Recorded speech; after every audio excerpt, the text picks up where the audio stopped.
We are back. We are back. Wait.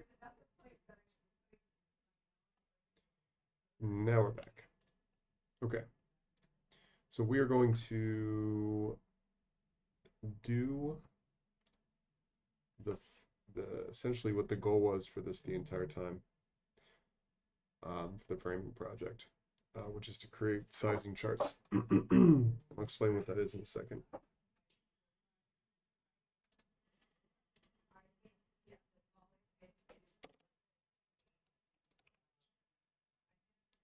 Okay.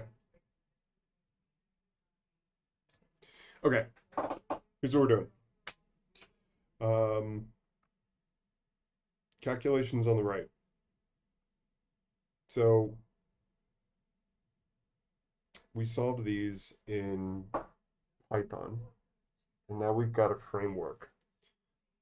Essentially, that takes what was prototyped into a way to extrapolate for different tubing sizes what the required flexure length, width, and I think those are the three things. Oh, okay. So for the tube, you put in a tube. In other words, you say, hey, this is a 2 by 2 tube, and it's 1.6 millimeters thick. And then it spits out all the variables you need to go model this correctly. This is part one in what I imagine would be a final evolution of this, where it would actually spit out the geometry for you, but we're not there yet. So what we need to do is take all of the calculations we did here and then spit out some key values, and that is length of this flexure, so this wavy bit you see here, the width of it, and I believe that's it. I believe that's it. But that's useful because now you can go to FabWorks or Oshcut or SendCutSend when they add this, and you can create your own version of the framing system, um, by just plugging in the calcs that we made here. And so actually what I would like to do is make it so you don't have to even interface with this Jupyter slash Python calculation sheet. I'd like to make it so that you come up with your tube size. You say, okay, it's going to be 2 by 2 and it's going to be 3 millimeters thick. And then you instead just look at a chart that we spit out here, and you will be able to just go, okay, the length needs to be this and the width needs to be this. That's my goal. And so hopefully we can do that in the next hour. And if we finish that within an hour or so, um, I've had a lot of engineering housekeeping to do that I'd like to get to. Specifically with this. This is the new hatch for the part temple. And so it kind of works. Well, it does work. But there are some things that I learned that are going to simplify this design. The good news is it worked, but it's just I have some housekeeping to do. So some of the geometry is stupid. It was kind of a pain to install.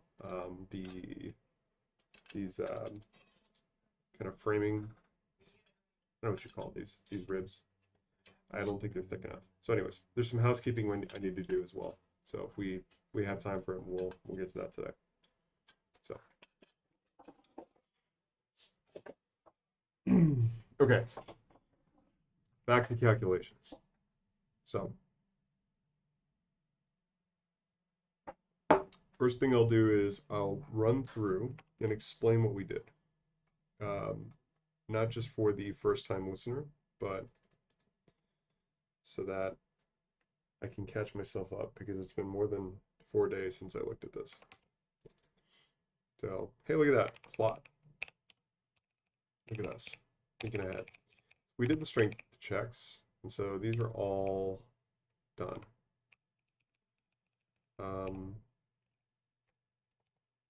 So we can actually just give ourselves credit for that.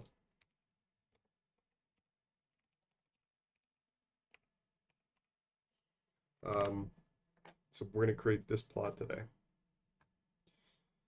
Okay, so let's go through this.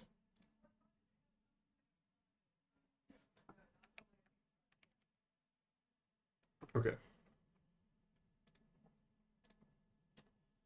So we describe which beam equation we're using.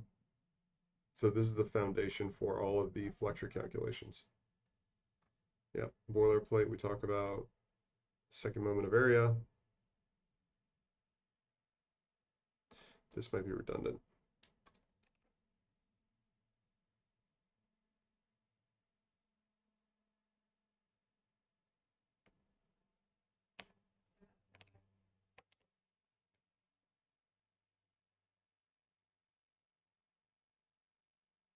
Yep. Okay. Then we do our declarations here. This has been biting me. And for some reason, when we essentially the unit manipulation tool here has been blowing up for some reason whenever we declare this in units of millimeters. So I actually want to set this as it should be and then kind of go through and find out where it's breaking later on. So we'll restart the kernel to do that.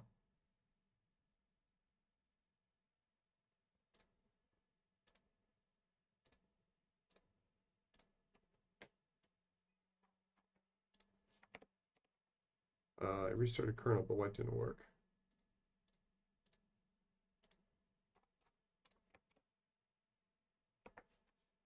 Okay.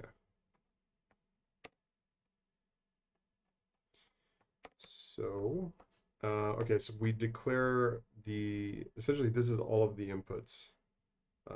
We should actually write that out.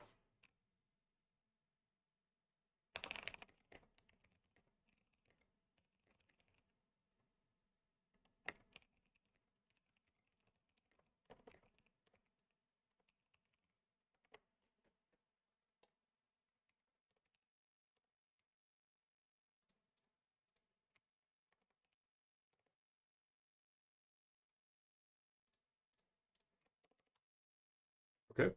And so we're saying, hey, we need to know what the width of the tube is, what the thickness or the gauge of the tube is. What is this? Yep, and we talk about the depth of the tab. That might not be an input though.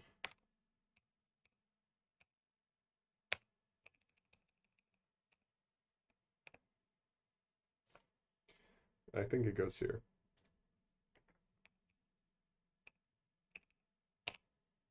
Yeah, okay. So let's add a cell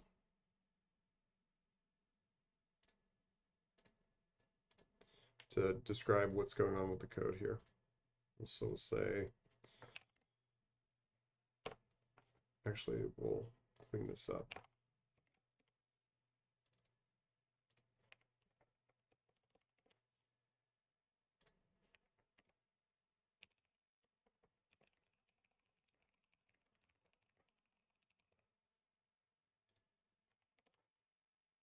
Okay.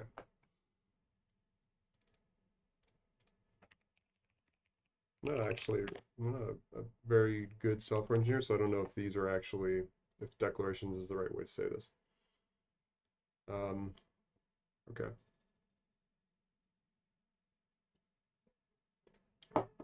10-pound force, I think, is what they prototyped to FabWorks.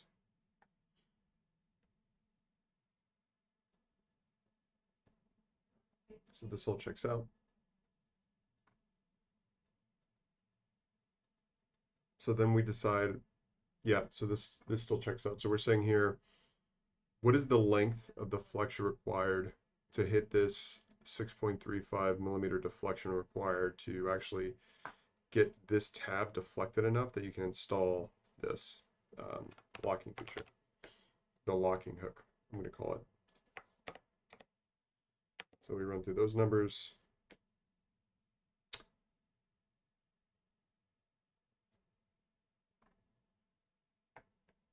Yep. So this is a number that matters here. The length of the locking tab flexure. So this is saying this tab has to be 50 millimeters at least. So we can actually measure that right now from here to here. And that is delta x, and delta x is 38. And then plus 42, so it's more than that, 60. So that install force is actually lower, but that's fine. They actually prototyped this, so I'm okay with that press force being lower. So the flexure width is another thing we care about. And it's spitting out an incorrect value, it looks like. It's giving us the area, and I think it's because we changed T width over here. So let's find out why that broke. So where is B declared? Here it is. So let's see if we fix this. There we go. So millimeters squared goes to millimeters. So then we check for bending stress. This all checks out. C in the bending stress equations is just the distance from the centroid, the center of the area. So a slice of, say, this right here, it's actually the distance from the center to the outermost fiber of the theoretical beam. When we say fiber, we just mean a load-carrying element of the beam. So that's literally just the thickness divided by 2. BH cubed over 12, that checks out. Moment is PL4. We should actually clarify why we did this.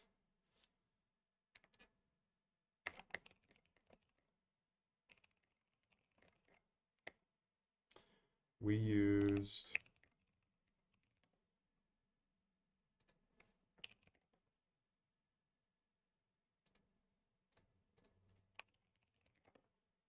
this one.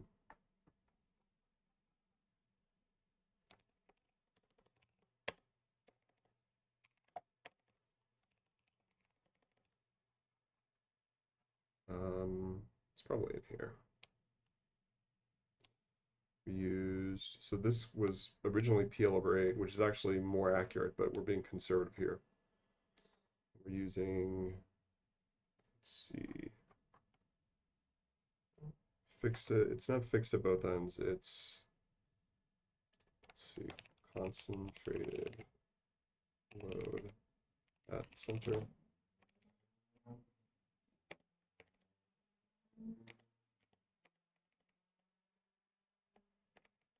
Why is that not working? All right, we're just gonna have to scroll through this real quick.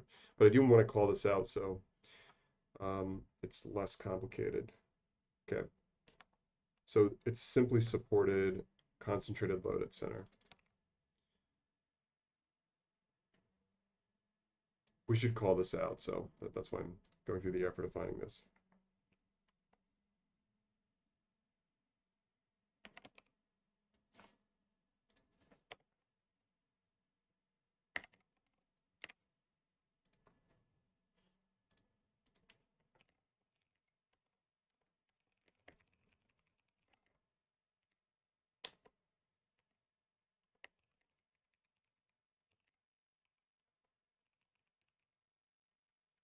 And we'll call out why we didn't use the correct version.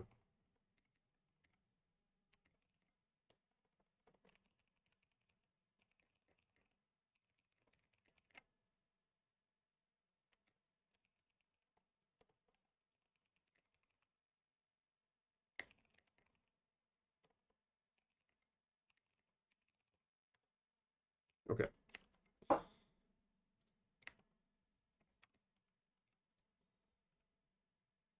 Then we calculate bending, and then we calculate the factor of safety at install. So we actually are currently failing just on bending. Why is that?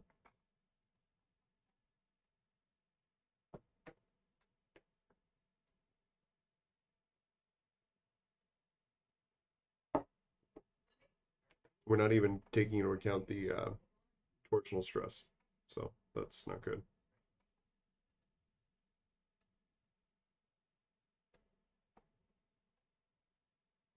Um, yeah, so let's find out why. We need bending stress by the locking tab. 0i.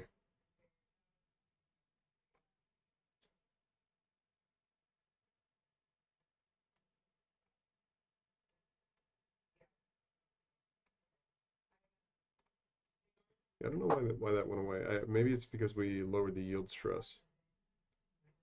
I don't know why that broke.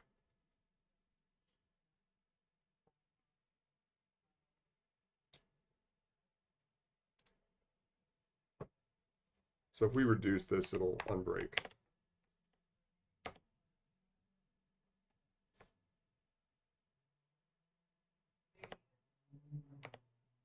Well, it's still broken, but less so. Yeah, I wonder what happened. Let's find out. So sigma yield welded. Are we using sigma yield welded now? I don't think we are. Sigma yield, yeah. So sigma,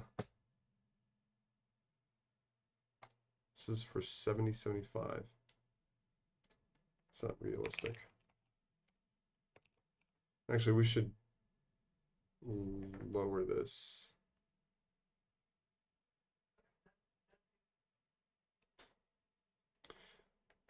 Because we want to, that's a crazy value. 7075 tubing is hard to come by. It's not readily available. 6061 is ubiquitous though. So I think it might have something to do with this L. We're not calculating the right L.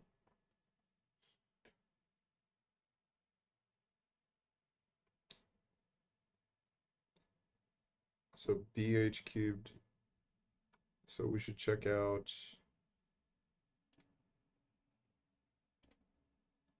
Oh, this moment is incorrect too. It's a cantilever. So this is even worse. Um, so I got to separate this out. This was actually for the beam equation down here for the weld calculations. And I should see if we actually used moment here. I don't think we do, thankfully. So we say peel over forward. Let's see if we actually cite moment here. And I don't think we need this anymore.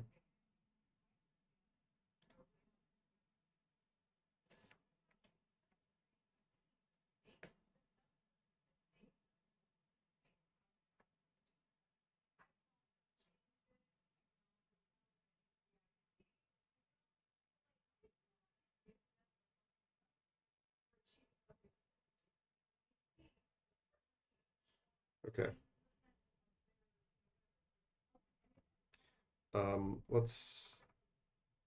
Let's fix this. So this is actually going to be different.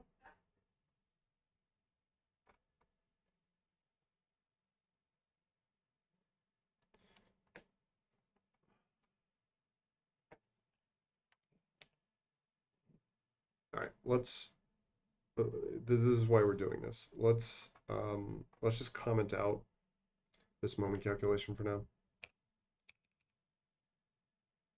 Actually, no, this is going to be wrong. So we'll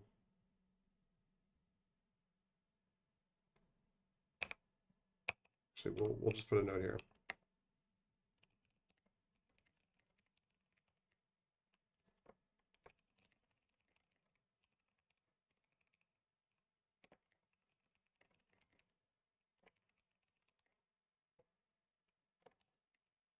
This actually goes to PL, P times L. It's just moment times the length of the beam. And we are really yielding now. So why is that? Something's going on. So let's find P. So right off the bat, it should be P over 4, I think. Oh, that's right, P over 4. Yep, okay. I gotta find out another term for this. Because it keeps confusing me. In the future, I'm never gonna do this again. I'm always gonna just say P normalized and then use that load. Or P system to delineate the entire system load, because they keep running into this problem of there's 4 tabs, so you actually have a quarter of the load of the total system load. So moment for a cantilever normalized by n number of tabs.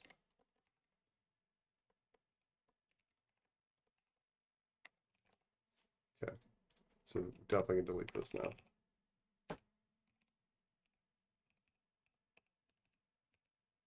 Okay, all right, we're still off by the safety factor isn't good yet, so we have to figure that out. The thickness might be the thing that drives here. So if we say reduce this, just made this 0, this is going to fix itself, I think. No, it gets worse.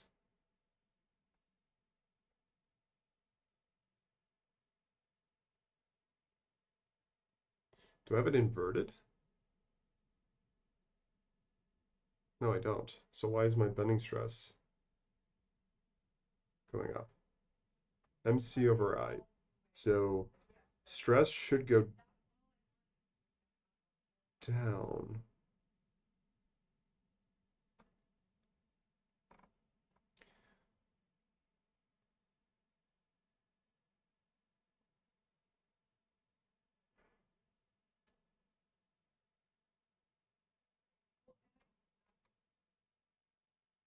All right, let's think through this. My intuition always gets messed up when I start going into how depth makes your flexor stiffer, but it increases your stress, or I thought it did. Um, so sigma b is bending stress in the flexor. And that's moment times the distance of the outermost fiber divided by I, and I is the second moment of area. So this is essentially, I'll write this another way for thinking through this. It's fraction BH cubed divided by 3. No, 12, I think. Yeah.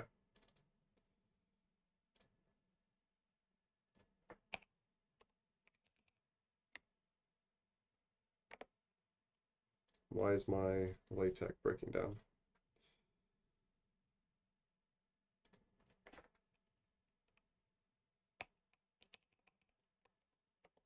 Okay. So get rid of the C dot. That didn't do anything to make this more clear. So then 12 comes up.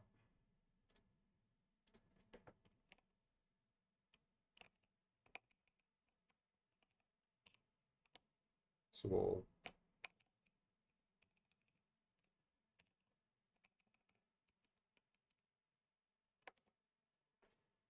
bring that 12 up here. So this is equal to this. So what we're saying is, actually, that's not Python. So the first one, the second one, and the third equations, they're all the same. And we're saying that your moment and the height of your beam make the stress go up. So the more the moment, the more that height, the more the stress goes up. But there's a counteracting fact here, and that is H. And so it's actually, let me write this in terms of H, because I think that's going to make this easier to see. So that's actually H over 2, which simplifies to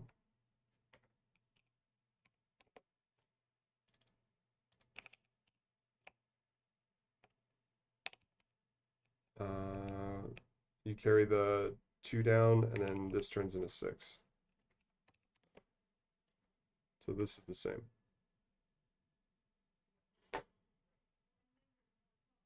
Okay, and then your H goes away.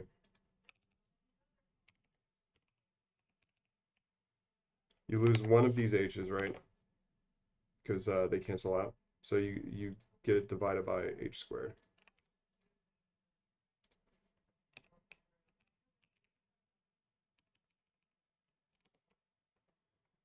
So this is our bending stress as a function of the dimensions. So the thickness should, so it actually does the opposite of what my intuition was saying earlier. I don't know why I was thinking this. As I say, if you want to embarrass yourself, try and do engineering publicly. You'll quickly feel stupid. So the opposite's happening. So we actually need to make that thicker, and then the stress comes down. So if we change that back to 1.651, and we come back over here and run these numbers again, our factor of safety should increase. And where does that happen? It happens here.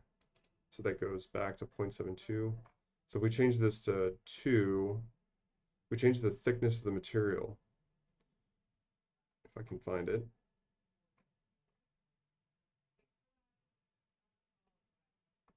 Right here. Change the thickness to 2.651 millimeters and come back down. That factor of safety should increase, hopefully past 1. Yeah. So the stress goes down. So we need a thicker tube for that load.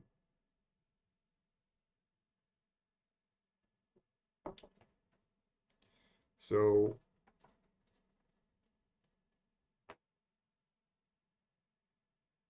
there's another way to brute force this, and I'll do that right now. So we're going to bring this back to the original thickness.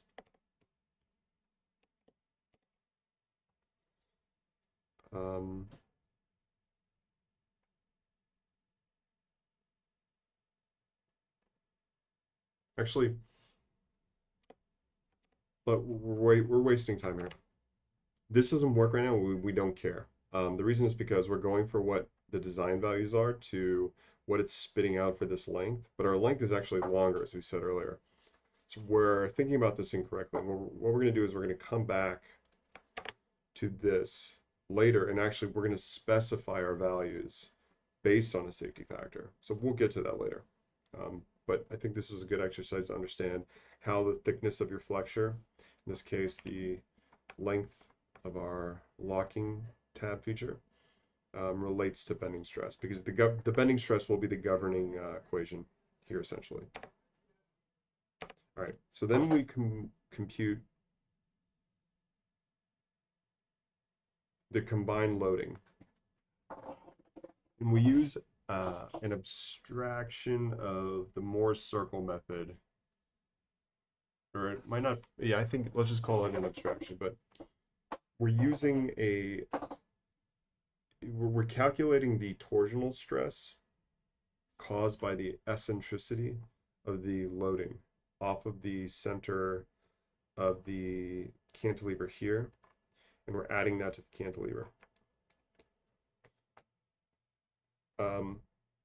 And then we combine that, and I think we found it was actually a very small percentage of the load, but we're going to compute it anyways because it might end up being a driving factor later. Anyways, so we've calculated bending stress. Shear stress doesn't matter. We've talked about this in previous streams, but for a beam, shear stress and bending stress do not interact, asterisk. They don't really interact. You should still think about it, but they don't. And I'm happy to explain why if you care. But But torsional stress does, because torsional stress is highest at the outermost fiber in a beam, and that is where bending stress is. So we do have to compute that. And so let's actually look at how we write about and think about this. We might actually want to retool this, and I should stop drinking coffee because I've had enough. Um, we should think about this. I mean, we should reword this so it's clear what we're doing.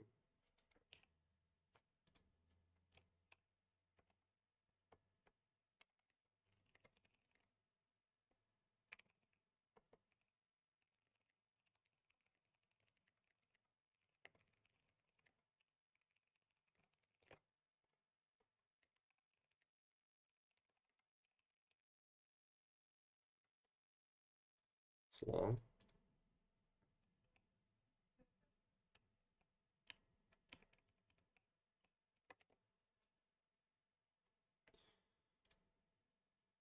Maybe we should push up the torsion. Actually, I don't think I even call out the torsion calcs.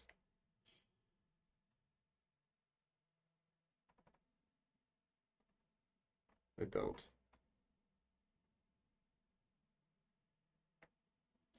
All right, so we'll do that.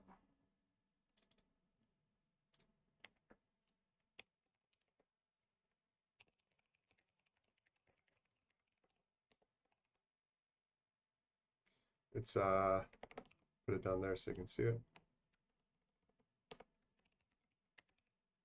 Okay, so we need to write this in LaTeX.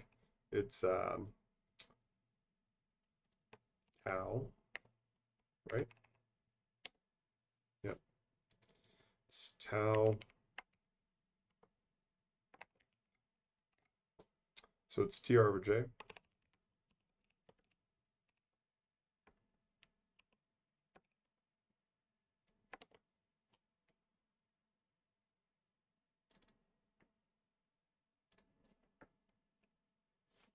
Yep. The second polar moment of area, we already talked about that. And so let's actually explain why we're calculating this.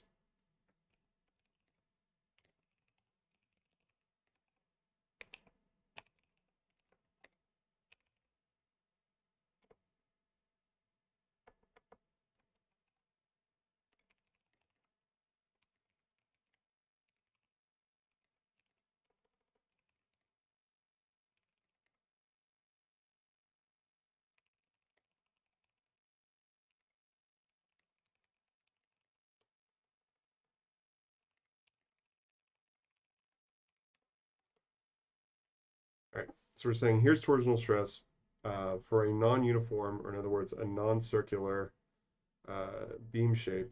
You have to calculate the torsional constant. We get J and we factor in this torsional constant here. Then we run through the calcs for determining that torsional constant here.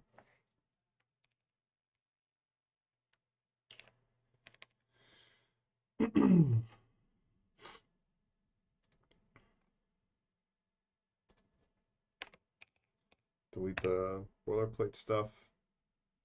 Do we actually want this definition? I don't think we do. I think we got rid of this. Get beta W. I think we can delete this now.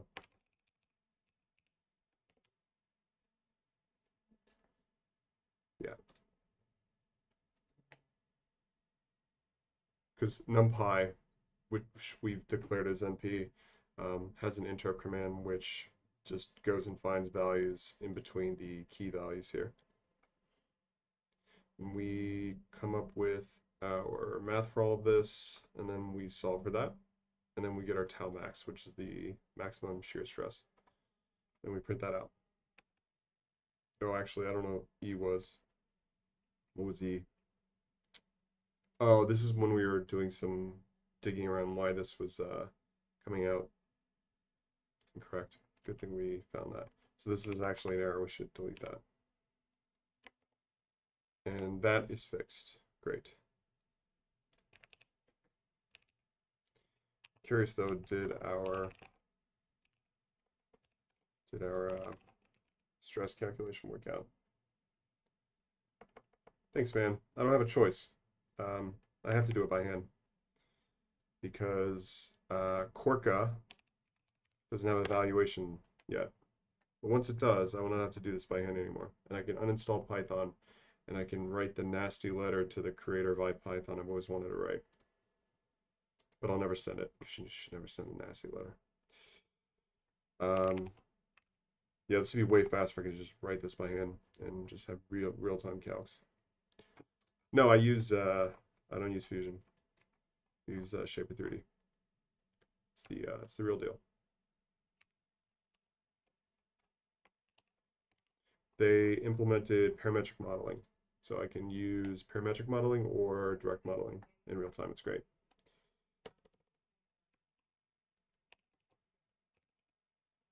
And they have custom keybinds, which I care about. How did I do this? 0.2f?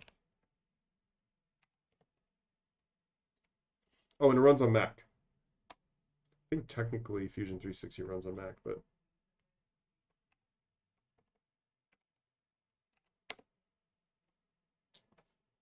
I can't believe I have to ask this again. This is the fourth time I've had to ask ChatGPT in a week. How do you print a value in Python to decimal places? Very embarrassing. So what did I do wrong? It wasn't a percentage, it was, I forgot the semicolon.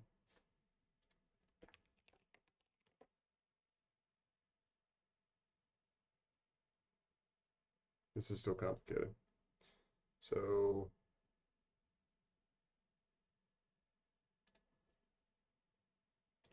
no, I did remember that. Oh, I just didn't need the percentage. What a time to be alive. Okay, so let's actually pull that to KSI just to double check. Yeah, okay. We are getting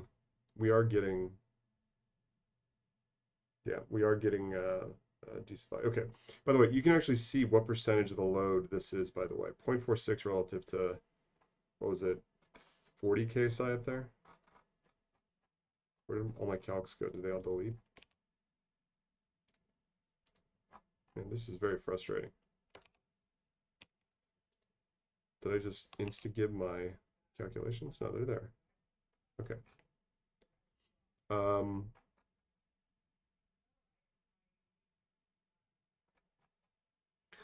Okay. 57 KSI, 58 KSI, and we are only 0.4. Where was yeah, 0.4 is less than a KSI. So that's 0.46 divided by 48 or 47 or whatever it was. I mean, it's, yeah, less than 1%. Really, we don't have to calculate it, but I'm worried that if we have 4 or 5 double backs, then it's going to become a problem. So actually, let's do that. Let's see what happens. So if we set E to something like 15 millimeters,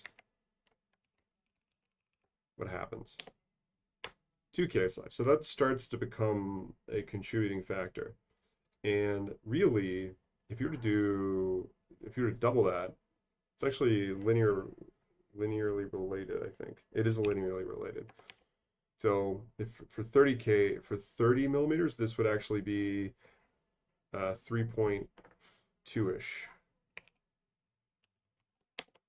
3.7. It's linearly related. And so we went to 60, that should be 7.5-ish. Yeah. So it is linearly related.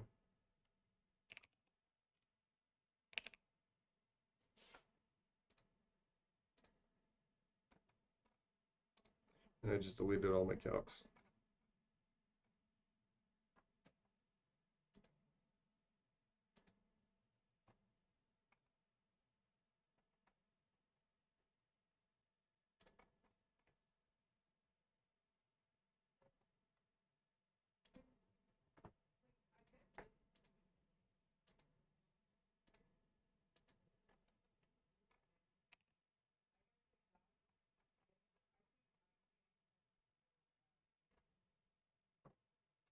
Okay, there we go. So this would be, we're just gonna delete that. All right, so there it is.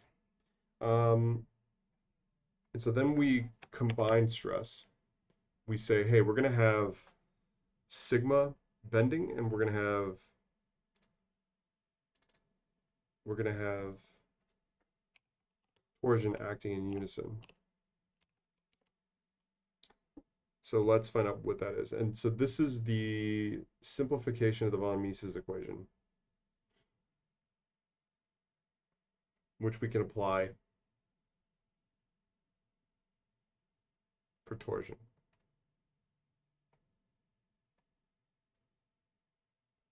Depends on the directionality. Let's double check this.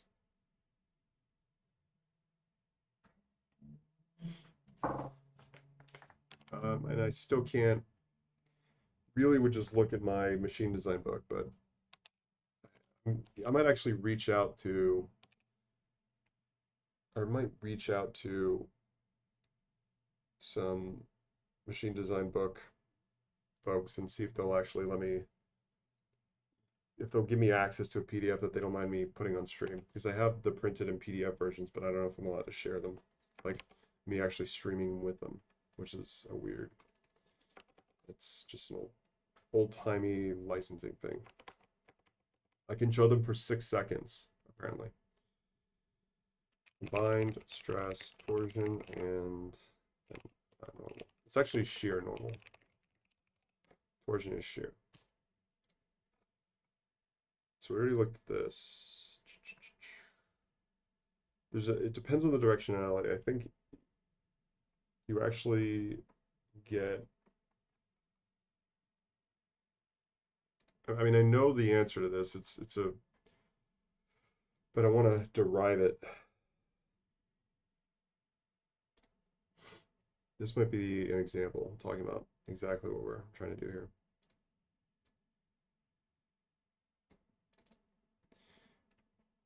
Yeah. So they actually don't have the 3, yeah. They don't have the factor, they don't multiply by 3 here. And I think it's because of that directionality.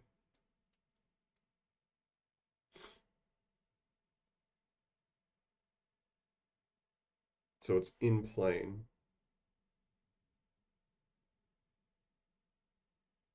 Yeah, it's about in plane. If you don't have it in plane, then you have to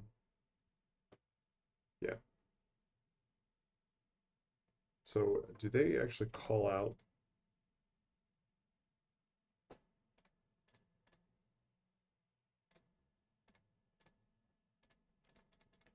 Really wish I could share my ebook. This would be a lot simpler.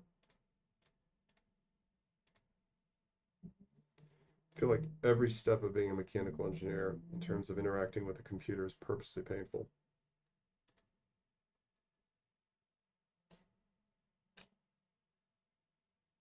Okay, so they're saying they have okay, they have 2 stresses. See, this is the way, this is what I thought it was, using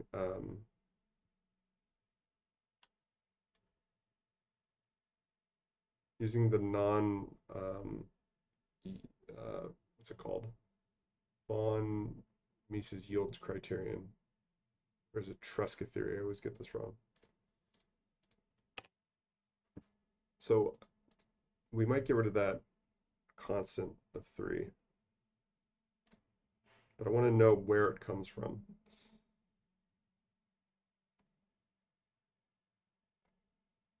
So we're looking at a case where we have sigma x and we are in plane with tau xy and tau xz. It's actually tau, well it's both actually.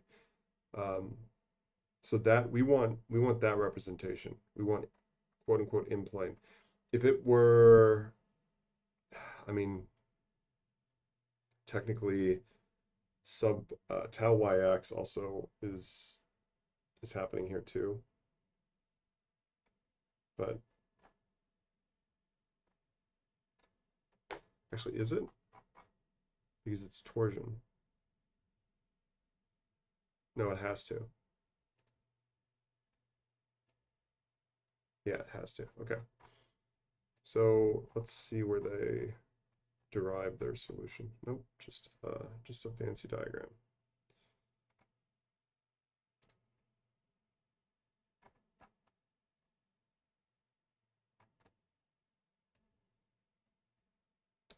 So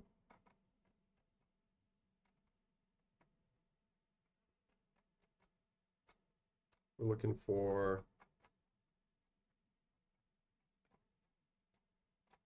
principal stresses here. Actually, that's what it was.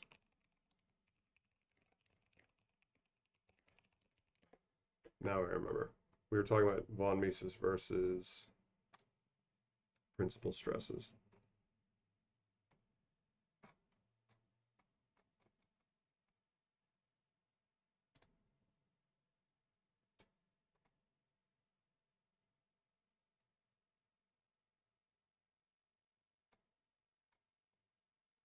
See that these forms are ridiculous. I'm gonna write an article soon about why um, how Reddit hurt engineering. It's because these forms are nowhere near as good as Stack Overflow. We need a Stack Overflow for mechanical engineers, and I might have to go build it. And I don't wanna, but no one else is.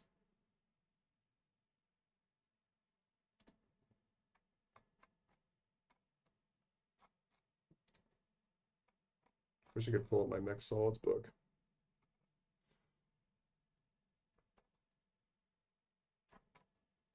All right.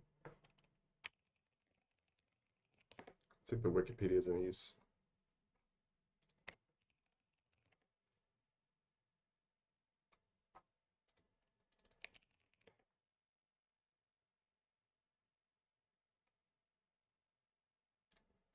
Plane stress, I think.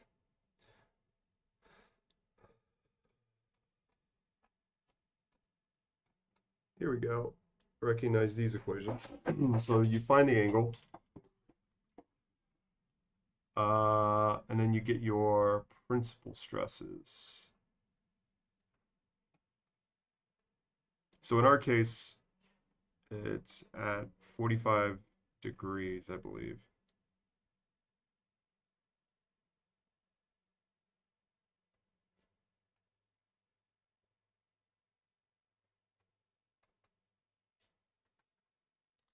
We can just do both methods and see which one actually gives us the higher value. So we'll call this sigma V, and then we'll do another one, which is the combined loading method for the principal stress, finding the principal stresses. And we'll see which one's higher.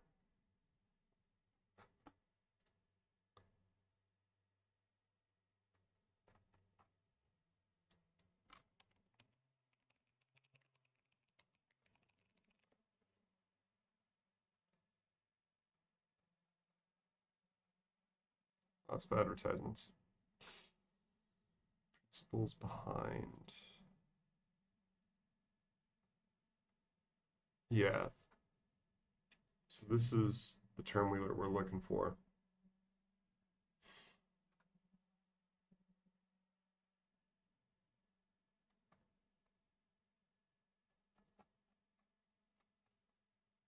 So you care about principal stresses. Actually, this is great. I've been wanting to talk about this, so let's do this. When you analyze a material for failure, or part for failure consisting of a material, all parts consist of materials, you have to look at the failure criteria based on the material's ductility. So, or the type of material. Because if you have a composite, then a lot of this stuff doesn't even work. But we rarely work with composites. So you have brittle materials and you have ductile materials. Brittle materials like glass, acrylic, hardened carbon steel, they're brittle and their fracture, they fail through a mechanic essentially called, well, not called, but they essentially fail at a critical point where they fracture and then it sort of the they quote unquote fracture. There's a crack, but it happens because the material is brittle. When a crack occurs, it propagates instantaneously. It's a runaway effect. The second you have a crack in an area of high stress, that crack immediately starts to propagate a little bit further, which increases the stress even further, and it essentially it explodes if it's under a lot of stress. Ductile materials, for instance, though, like aluminum or uh, low yield carbon steels or stainless steels like that, they can crack, but they're ductile and can actually handle a decent amount of cold forming. Is it cold forming? Cold working. Um, and they can elongate a decent amount before fracture. And the way you know this by looking at the charts is percent elongation at fracture. And so if it's more than 5%, then you have a ductile material. And if it's less than 5%, you have a brittle material. And we'll check that in a second, but ultimately the failure criteria is different. So when you have a ductile material, you're looking at von Mises stress and maximum shear stress generally. When you have a brittle material, like the aforementioned ones, like acrylic, you are looking for maximum principal stresses because the stress that is highest is likely to interact with a fault within the material and cause a failure, as I understand it. So, percent elongation at failure, ductile, brittle. I think it's 5%. Might be 2.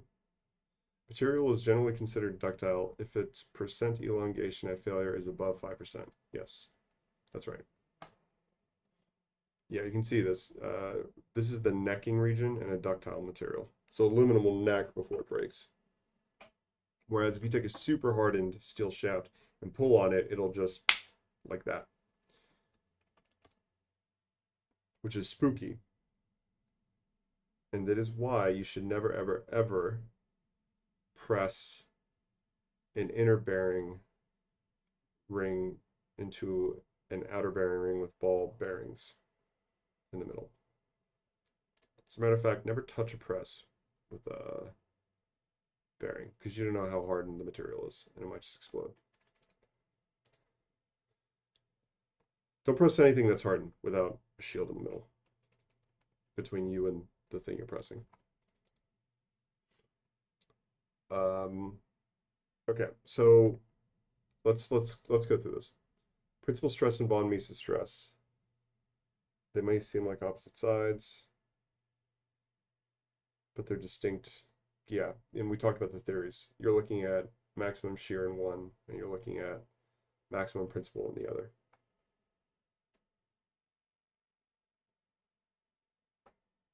Yep. On the other hand, von Mises or equivalent stress. Yeah, so there's an interesting thing going on here. You're looking at stress when you look at principal stresses. When you look at von Mises stress, you're actually looking at, how do you put this? The criterion is based around energy, and stress and energy are not the same thing.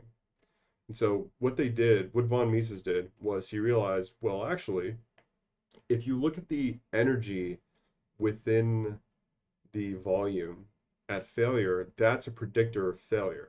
I don't care what stress the material is experiencing.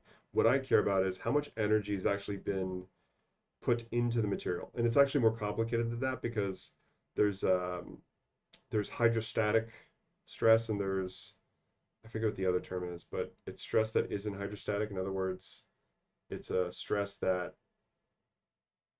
acts to not just compress the material isometrically, is the word I want to use. Even you can think about this. If you take a perfect sphere and you put it into um, a vat of, well, and you put it into the ocean and take it all the way to the bottom, it contracts, but it won't fail because it's hydrostatic. It's acting equally in all directions. It's the unequal distribution of that stress which creates a differential, which then causes your material to fail. And von Mises takes that into account, interestingly. So, anyways, principal stress is used for materials that are subject to brittle failure, like we talked about. And von Mises is for ductile failure, like we've talked about.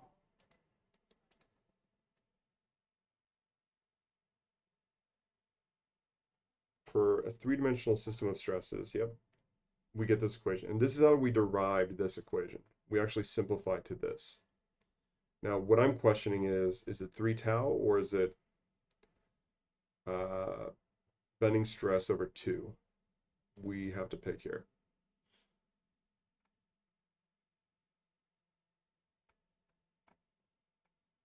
This article feels like it was written by AI because it isn't very useful.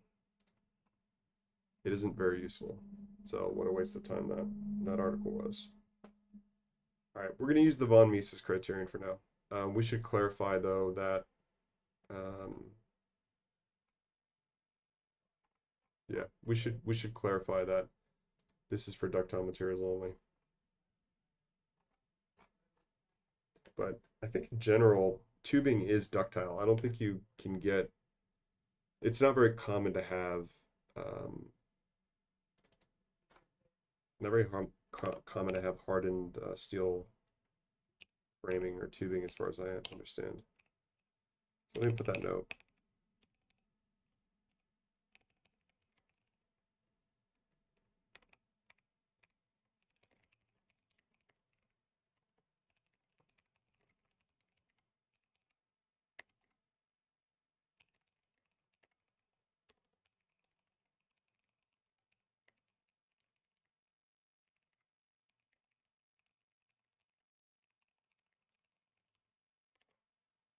Okay.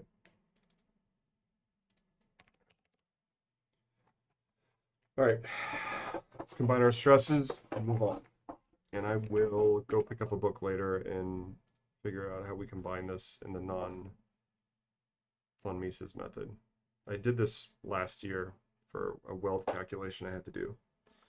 And I don't remember 3 being there for my tau. I think I did sigma b over 2 or 4 or something. I'd actually have to draw a Moore's circle. God forbid.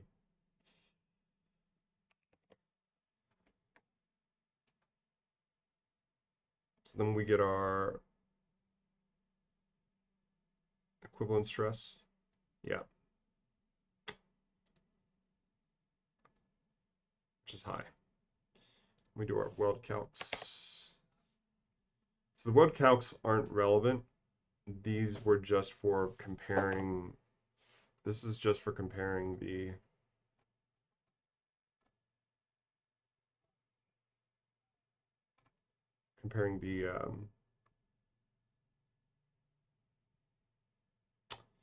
tab and slot detail to welds. And we found out that welds were 8 times stronger, which surprised me. So where do we goof the units here? I think it was H. No, it wasn't that. T width. This is where we goof it.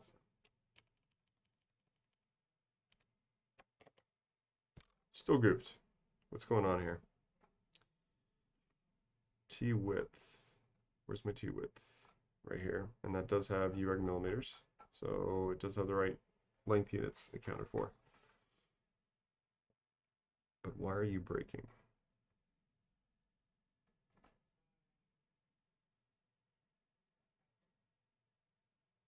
It's also broken here. There we go. Okay. Strength of a singular tab. Yeah.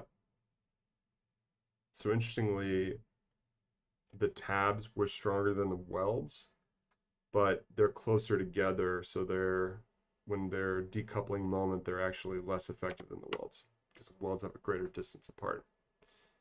Interestingly.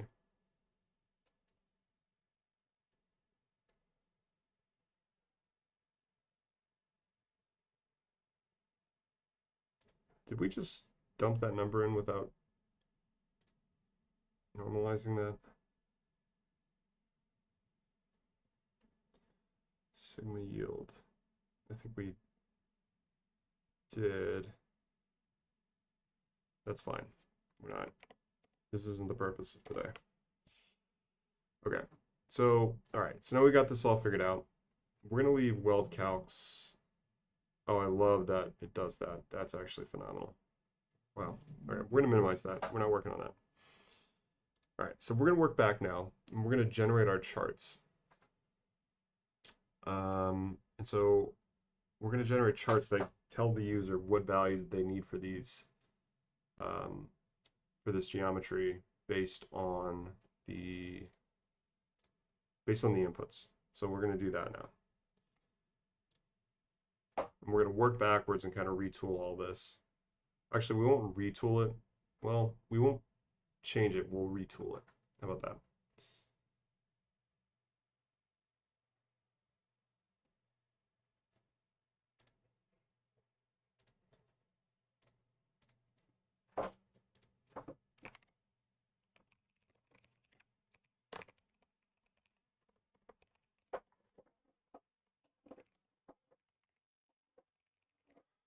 Okay, so we calculate the requisite E, H, and L values. Well, no, we have H, so we need B.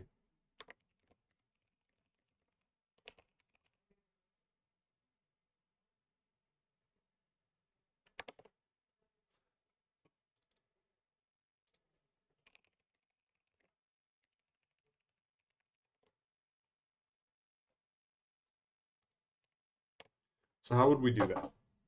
We we calculate, we get the ratio here. Yeah, we get the ratio here.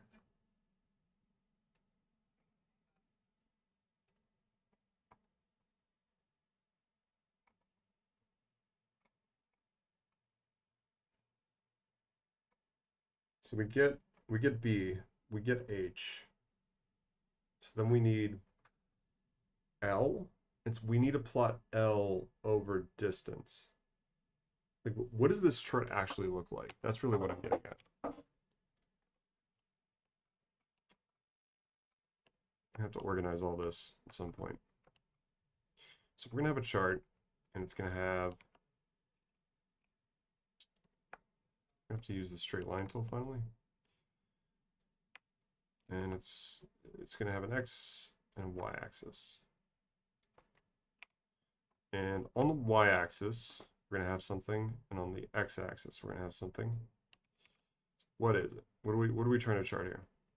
So we want to chart thickness. So let's just write it out. We want thickness. We want tube size. Right, we want tube size. I think that might be it. Oh, and material.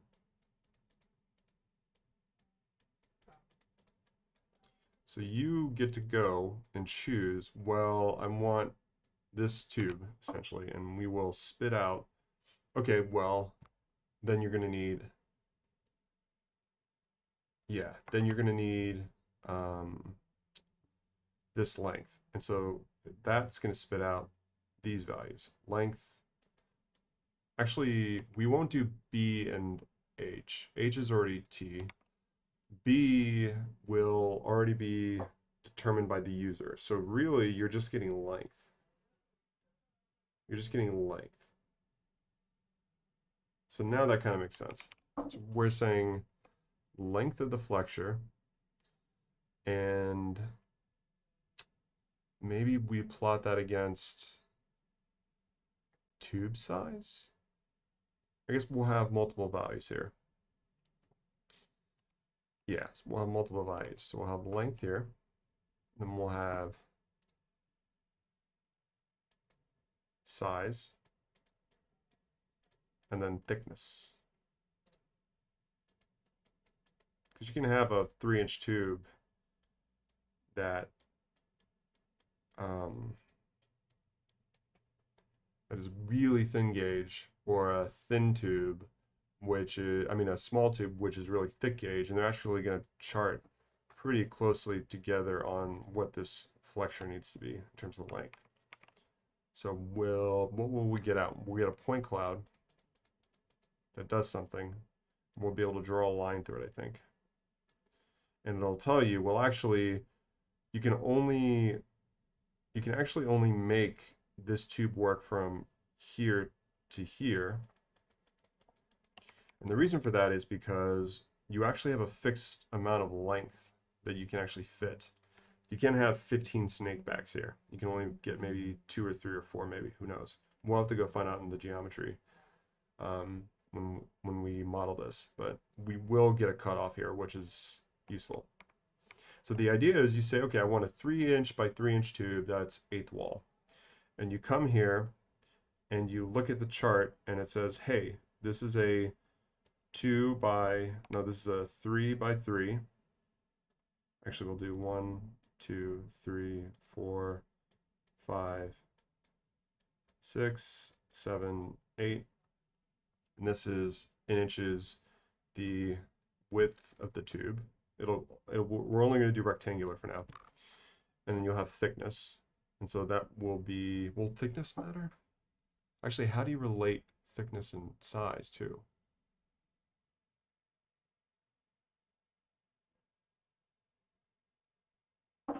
Can you actually calculate that? Because the thickness,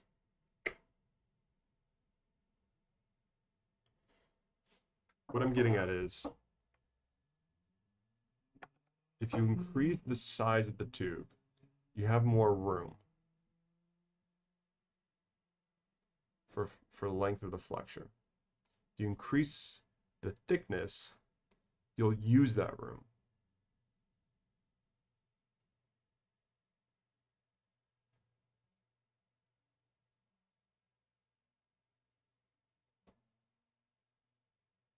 But the thing is, the size drives, so the size and the thickness are not related. But the size tells you how much you're allowed to have in terms of length. The thickness tells you what the length has to be. Yes, the thickness tells you what the length has to be.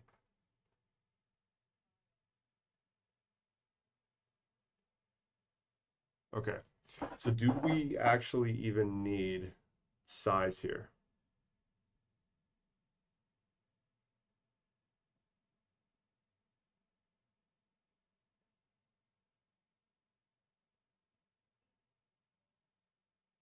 I don't think we need size. We'll think about size later. I think we actually don't need it. Could be wrong.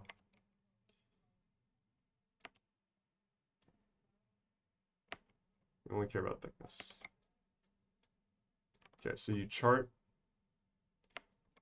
thickness. And that'll be, I guess we'll go find the values, but we'll just put them in here right now. Oh, it's not just thickness, it's thickness and material. Because as the modulus of elasticity changes, your required length will also change. So we'll have to create 2 charts, I think, because I don't know that I can... Yeah, we'll have to create multiple charts until we figure out how to scatter plot it in a way that makes sense. So tube cutting, let's look at the materials. These are the materials. And just for giggles, let's see if any of these are actually hardened.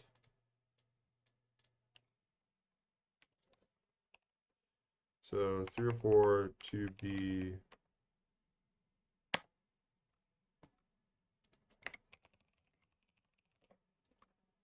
let's see. Actually, do we need to be? Yeah. Let's just keep the temper in there just in case. Elongation. Nope.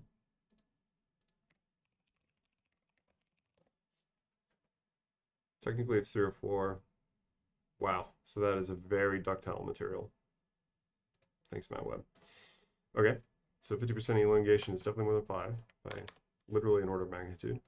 Aluminum. Are there any brittle aluminums? There must be.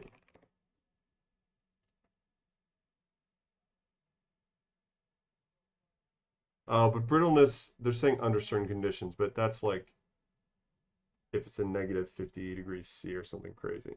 We're talking our room temperature. It is important to know that, by the way, if you're ever working in any extreme environment, you'll have to care about that. So if, for instance, if you're doing space-rated hardware, you will indeed have to, well, it depends on which orbit you're in, but if you're in even low Earth orbit, you will have to look at the knockdown on yield.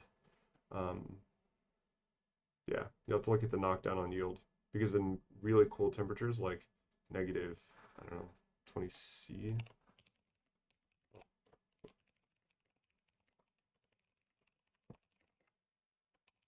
I think it's negative 20, negative 60. Yeah, you'll actually see your yield stress go down. It'll be more brittle, interestingly. And thermal cycling can also take away your fatigue rating as well on aluminum. Anyways, so 7075 T6. That would be, if there were, the most brittle version because it's essentially not case hardened but through hardened, I think, to get that additional yield. So that's 7075 T6 elongation at failure. 5 to 11. So it is ductile, but just barely. Has an ultimate tensile strength. There's somewhere you can read it. Ultimate tensile strength of 78K psi, which is actually pretty impressive. It's essentially equivalent to like very good steels, with yield strength of at least 6. Yeah. Note that its ultimate is very close to its tensile. That's actually a good indicator that you are dealing with a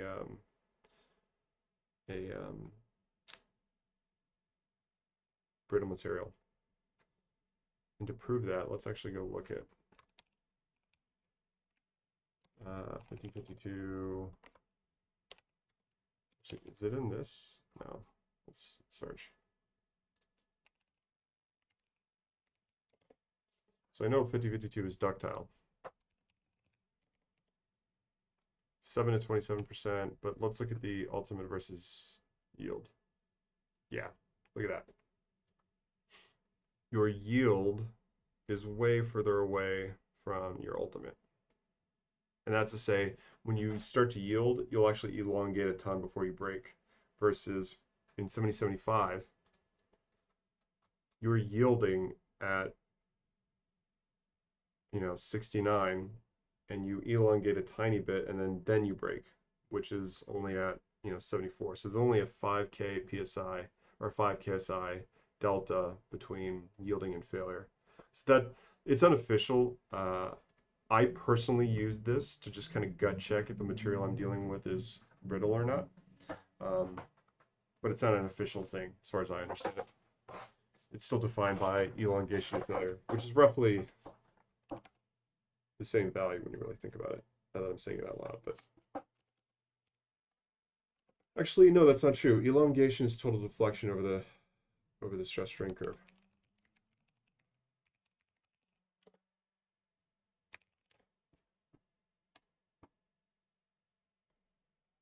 Yeah. Anyways, all right. So these are all ductile materials. We actually, I know A36 is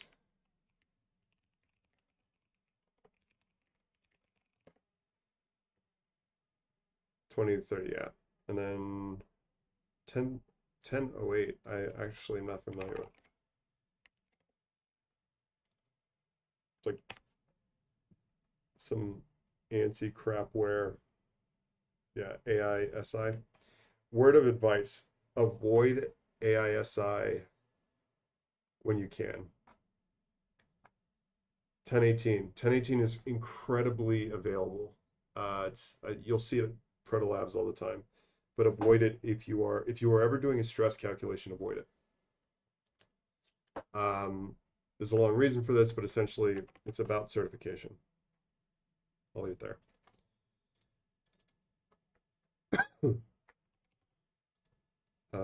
So what is it? Elongation.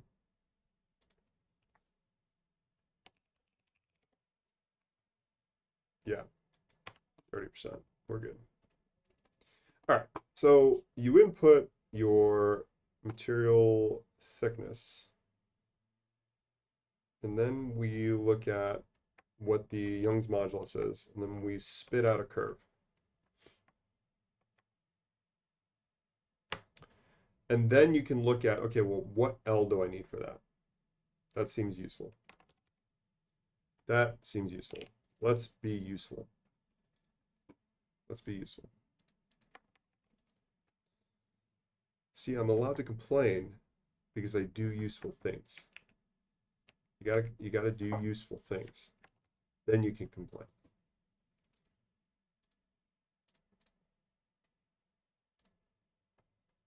Even better, when you complain after doing useful things, people tend to tell you why you're wrong. And if they understand the thing you did, then they're going to give you information that's useful to you so you can get better. Okay. So we don't want B. We want, actually, we do want B still, but we're not going to chart it. Wait, actually, we might actually chart B just as a useful thing. Like, hey, by the way, your B value is going to be this. We'll probably do that too. Yeah. Um, yeah, great. We'll make this all functioned so that way we can call it for different material properties. That sounds useful.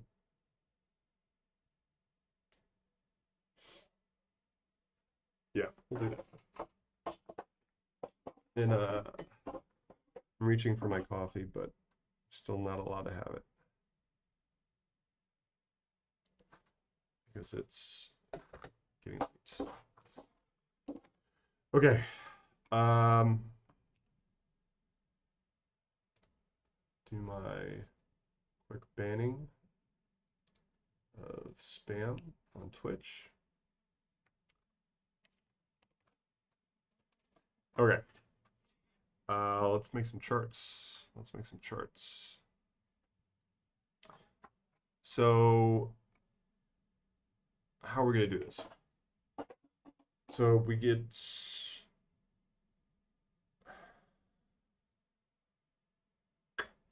let's look at our equations and think about how we can back into what an acceptable length would be.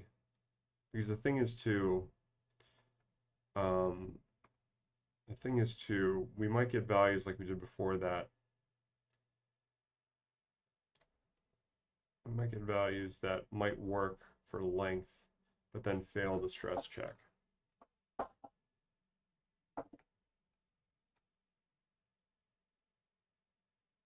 It's gonna be a long equation. It's gonna be a very long equation. And it's gonna look ridiculous. But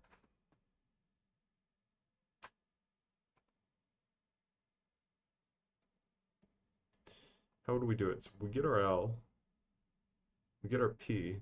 Oh, this is fun. So we can substitute the maximum P. No, what I'm trying to do is like I'm trying to back into what the material is capable of handling and substituting that into P. And we can do that by saying like here's a super simple way to think about this. Um, if you have a rod, it's actually one of the most fun calculations you can do in engineering, but you rarely get to do it. If you have a rod fixed and you apply a load P, you have A, right? It's the area of the cross section through here. And then you got P, and your normal stress is the only stress, and that's F or P over A, right? Well, the cool thing is, if you know your stress, let's say it's 40 KSI, you can actually find out um, you can actually find out what is the maximum P. And you literally just multiply A times your yield stress, and then you get your P. We kind of did that earlier, a couple days ago. But that's the kind of thinking I'm thinking about here when I talk about how do we find out what our maximum length is. So let's think through this. So we have our length equation here. P, see, we need length, but how do we relate that to stress?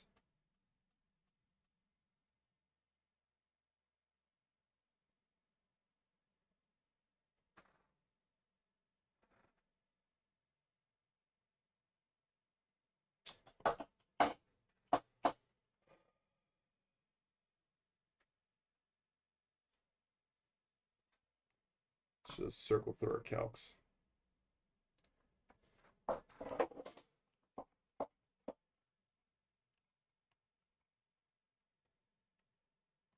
So these were the weld calcs. I don't care about these. Which calcs do we care about? I want to find the one where we, yeah, here. This is where we derived what the length had to be.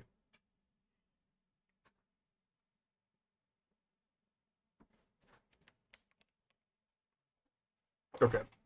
So if we have, how do we relate stress back to this?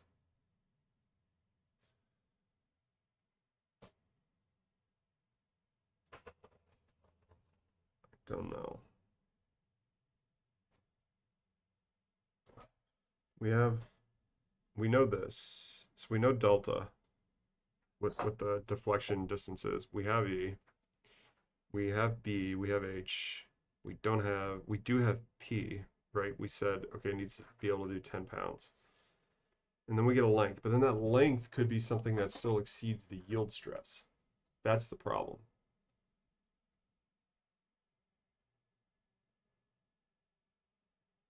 It's almost like we have to do two separate checks, which, I mean, that'll work, but I'd rather do this algebraically and just forget about it.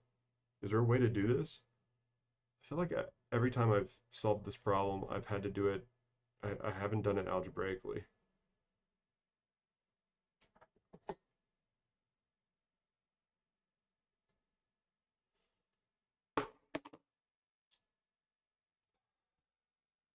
So could we get stress in there? So stress is equal to,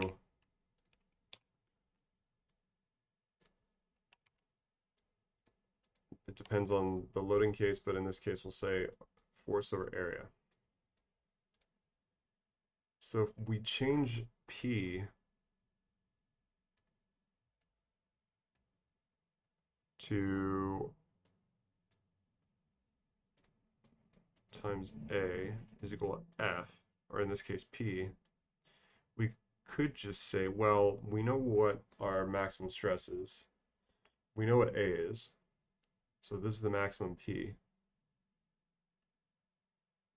I guess we could do it that way. So in other words, we're saying for given material stress, what is the shortest length it can be?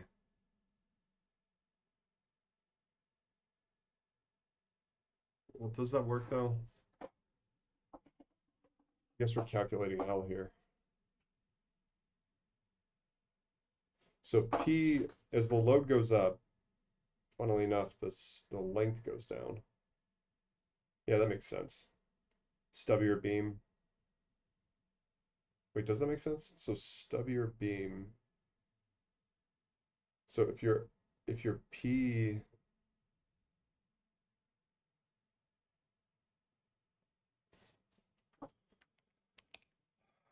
if your load goes up, in other words, if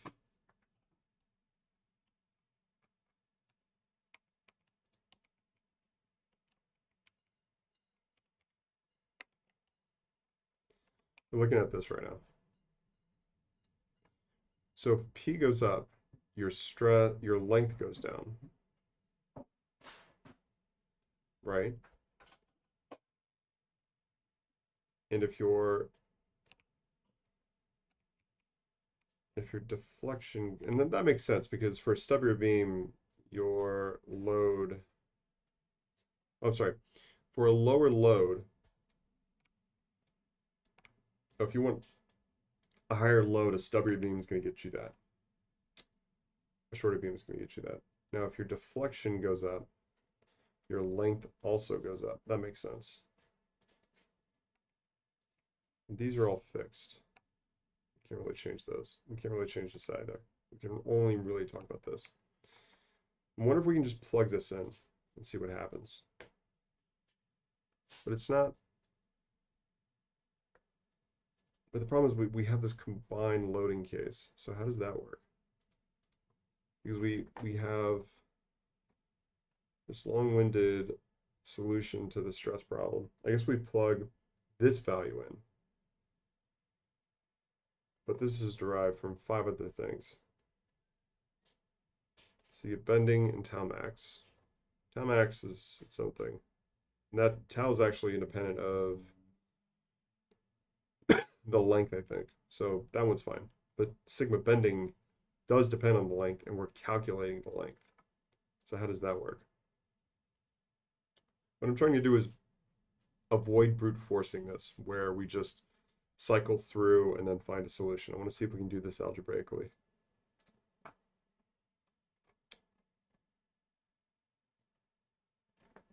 MC over I. M is a function of length. That's the problem. And maybe that's okay. Let's just write this out. We'll write it out and we'll start to think about this. Start to think about this more deeply.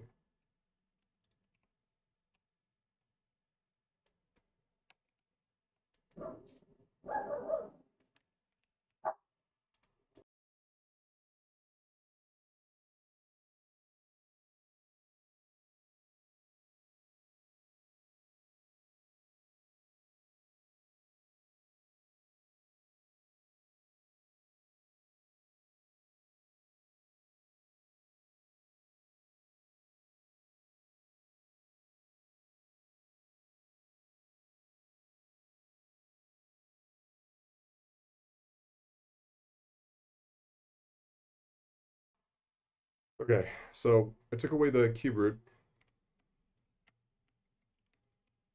because we're going to introduce L back in, and it'll be simpler for the algebra if we bring that back. So P is actually,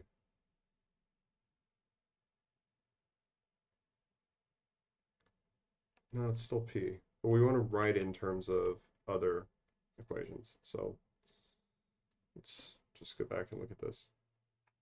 So torsion we don't care about. I mean, we do, but we're going to hand wave that away for now. So let's go back and find bending stress and see what that equation was. Was this. And moment is P times L. All right, we're gonna just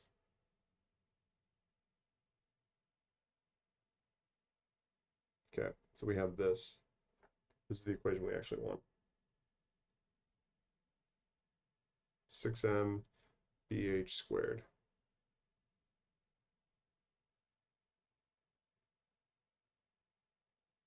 Okay. So our total stress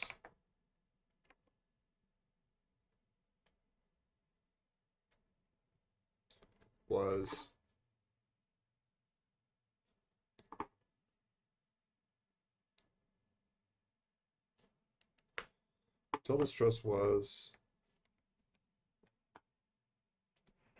sigma b squared plus 3 tau squared. And so for the simplification of this, I'm going to rewrite this.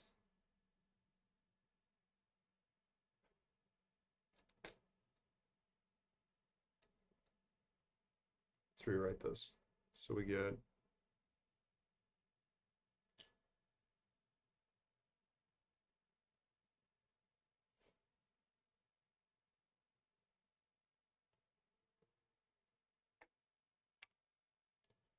see if ChatGPT can do this.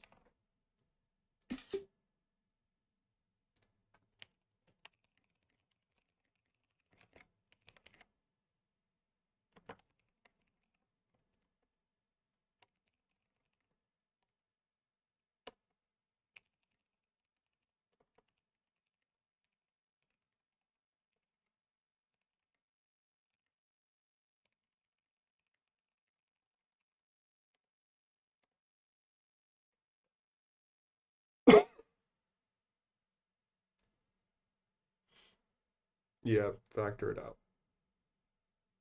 But then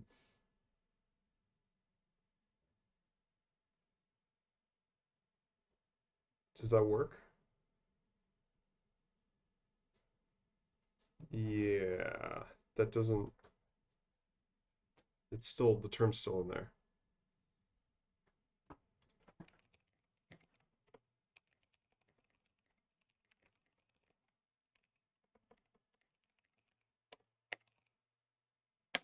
I'm doing this because, oh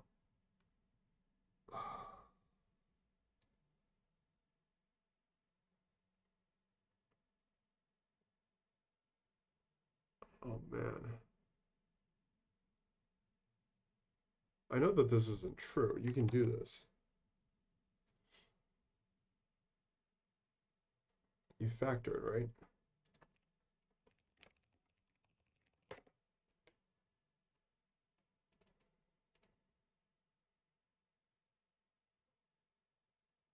Okay, whatever. So this is just going to be a pain.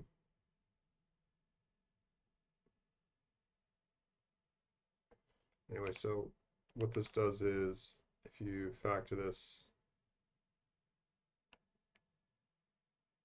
no, we can't do that.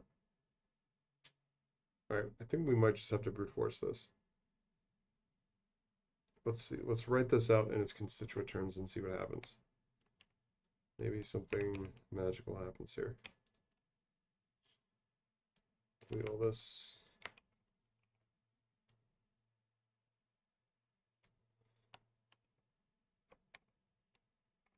So sigma b is mc, or m, oh no, we already did that over here, didn't we?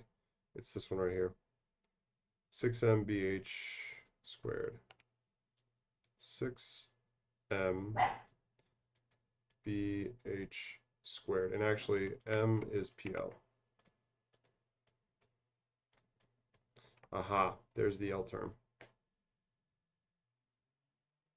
That's all squared plus tau squared. And tau squared, I know doesn't have L in it, which means we don't have to think about that right now. So now we have an equation where we can take this L back out, potentially, but this is going to be a very painful thing to work out here on stream. So maybe there's a way we can have ChatGPT do it.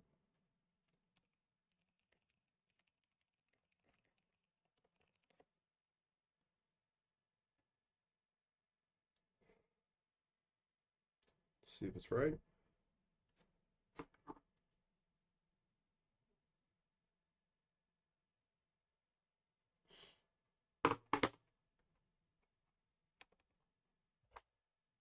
See if it's right. Put it over here real quick.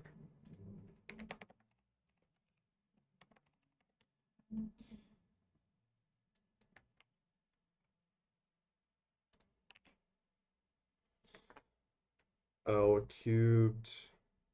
Oh, it's not right.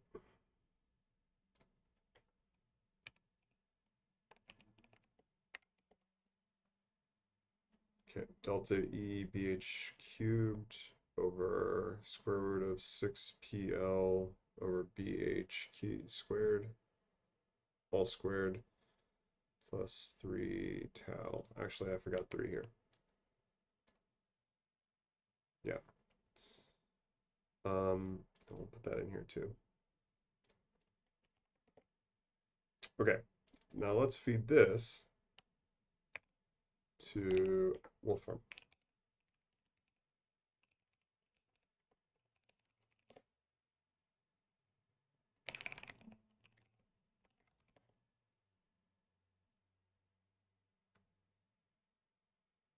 See if Wolfram can do this. Actually, see, this is, I mean, come on.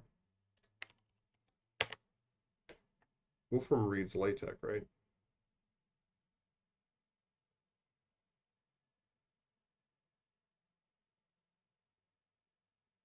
Come on. It's sad. I used to love Wolfram, but it feels like I'm watching it just slowly die. Like, this is so easy for you to... I mean, ChatGPT can do this. Um,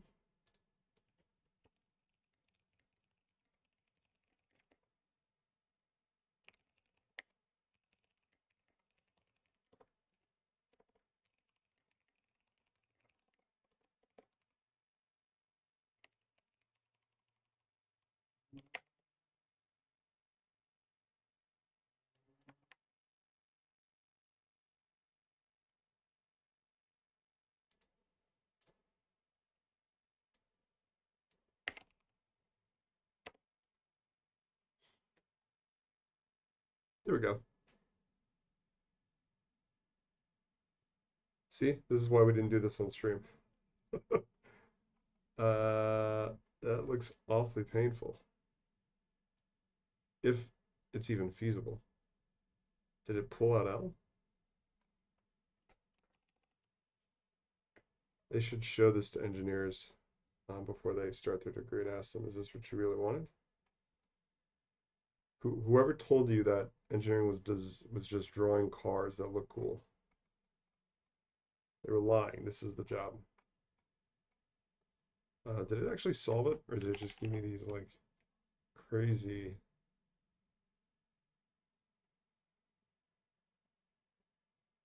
I guess it did solve it.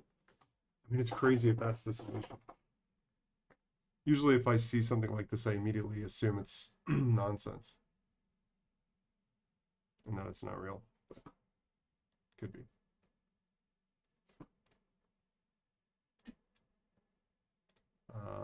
Let's see. Try to fix this real quick.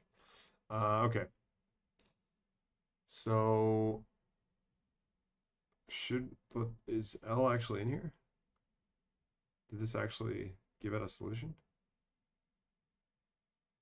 I mean, it's nuts. I wonder if there's a way to test this.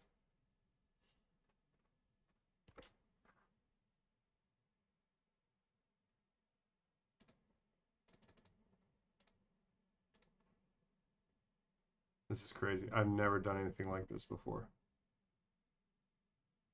This is actually insane.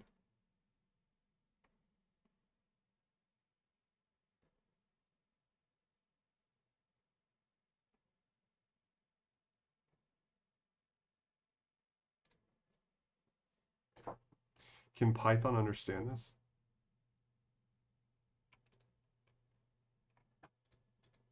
I don't think it can. No. All right, this is a fool's errand. We're gonna just brute force this, which is a bummer. I was hoping we could get a really clever solution, but usually when you see something like this, you did something wrong. So I'm gonna assume I did something wrong here. All right, so there's no algebraic solution that we can quickly come up with. So let's go back to the original, which was this. Think about how we're gonna loop for and find out how this works. So I think what happens is we calculate this L, right? So you say find L. Step one, find L. Step two, actually let me write this out in code.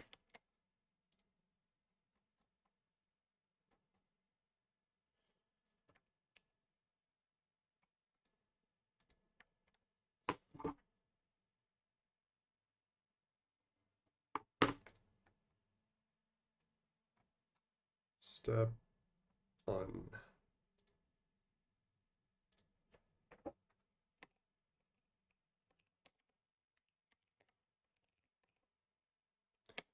Step two, we find L, then we check if L bending equations work. Actually, yeah, find the bending stress.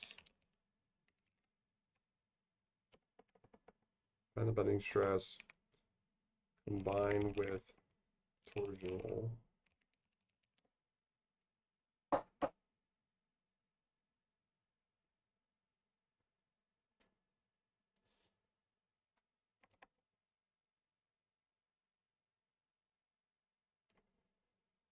Apply factor of safety,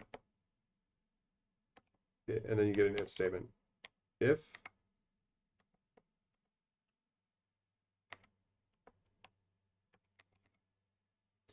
so, if sigma is greater than sigma yields,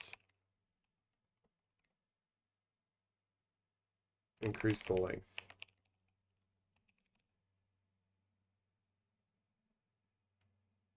No, you reduce the length, right?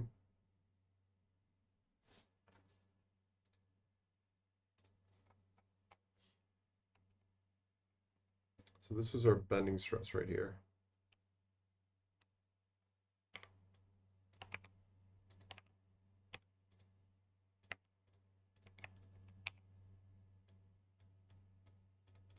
So if the stress is too high, you want the stress to go down, you have to make L smaller. So you reduce L. Okay. You reduce L.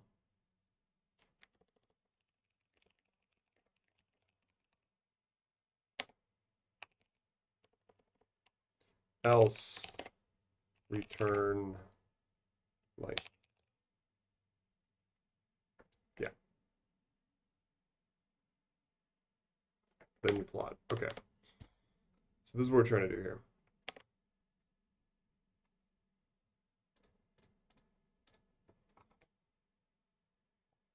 So let's find L. I think we do that over here.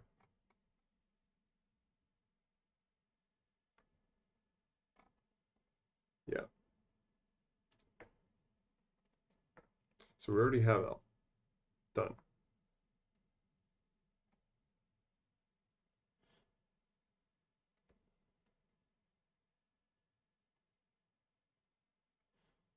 But we want to recalculate all of this. So we'll do L sub t to mean, well, let's see. I'm really bad at Python, so no, I'm not bad at Python, I'm bad at programming. There's a difference.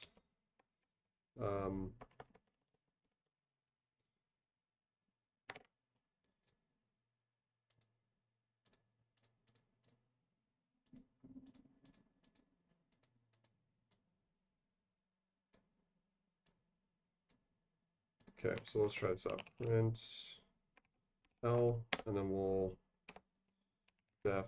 define function and then redefine L and see what happens. Let's go find L first.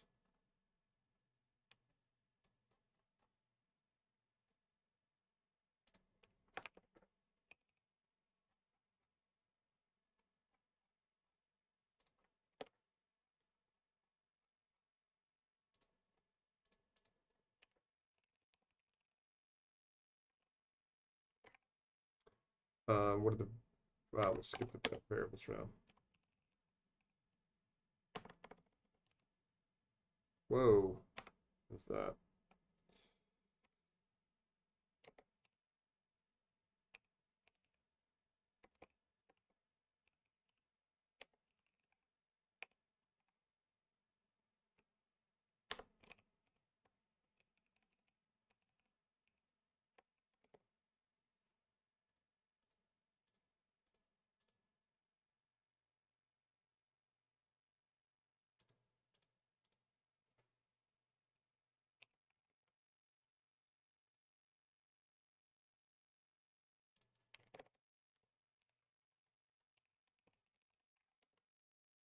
Okay, so it's working.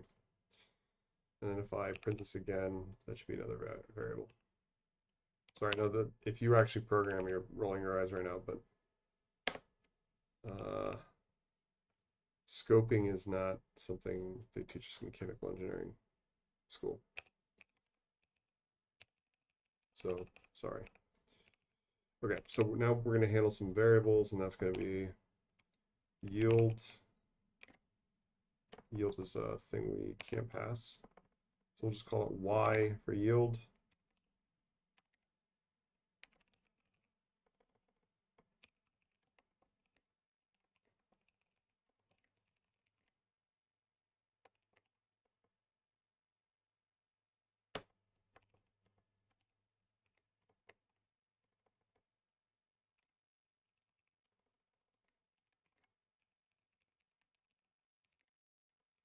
What else will we need?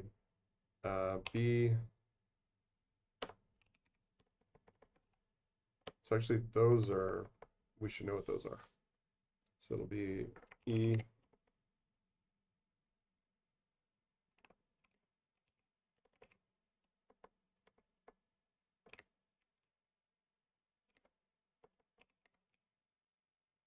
So we need E, B, H, P, and del tab.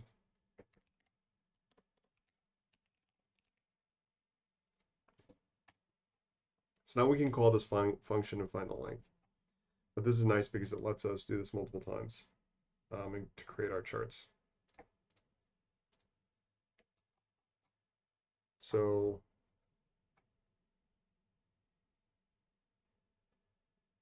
yeah.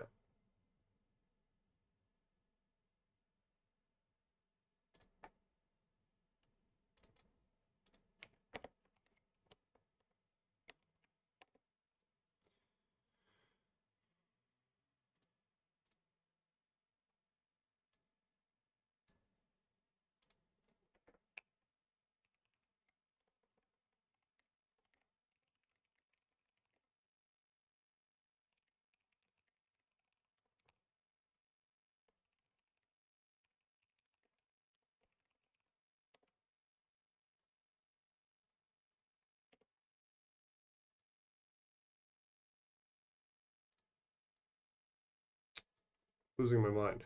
Python is, Jupyter is not as nice as it should be at this. Come on, look at this. Just give me what I want. Okay. All right, so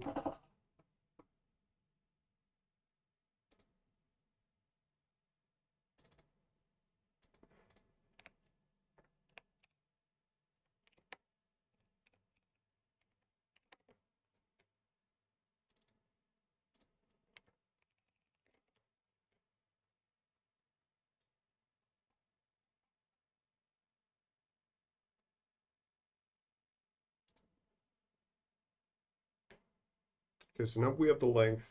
What else did we say we needed?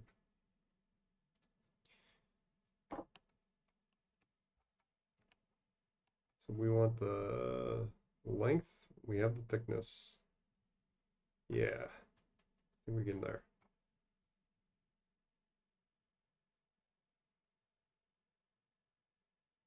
Yeah, and we want to plot the material.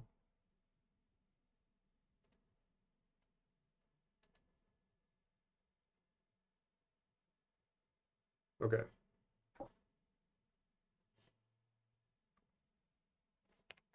What happens if you just call this? Yeah, it needs those arguments. All right. So now let's plot. Actually, we'll get ChatGPT to write this. This is what it's really good at.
The do not include any comments is critical.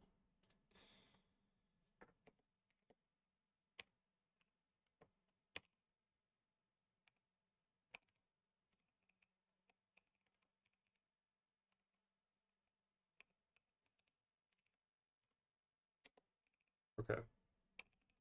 So now, should be able to try this out. Um,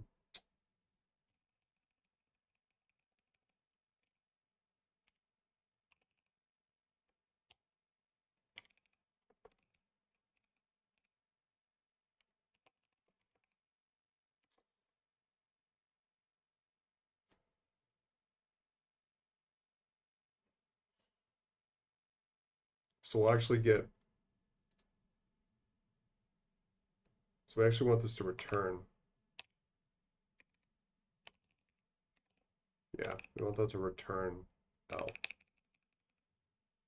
So we'll actually call this in the plot function.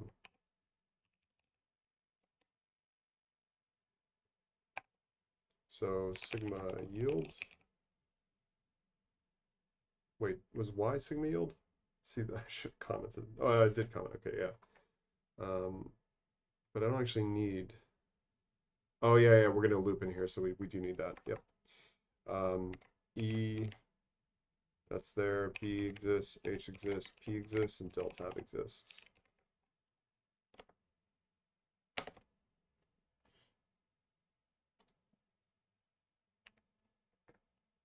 What did I do wrong here? Oh, that's just L. And then finally, T is T width. That was, what do we say for T? Is it H? I think it's H.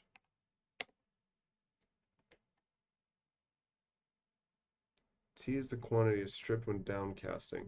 Oh. Hmm.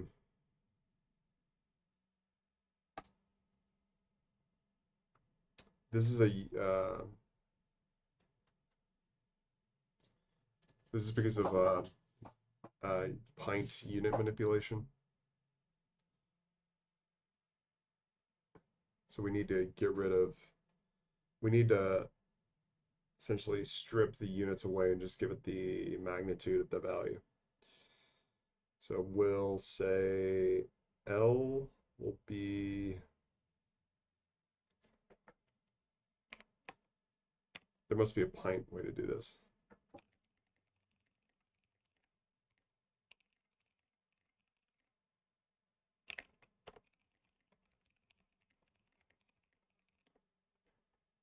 And we need the unit too. That too. There we go. Length dot two. And then dot magnitude.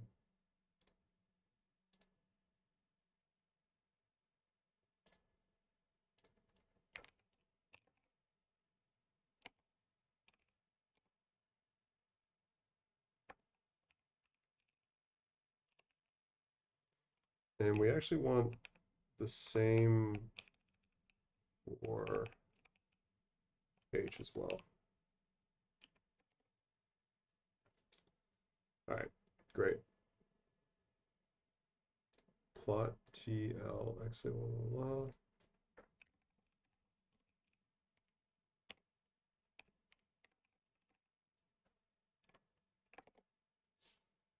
We want grid true, but it's not actually.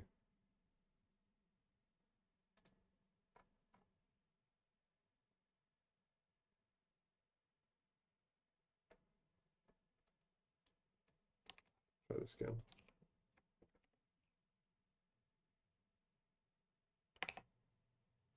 Oh, we shouldn't call the function. We should build an array first.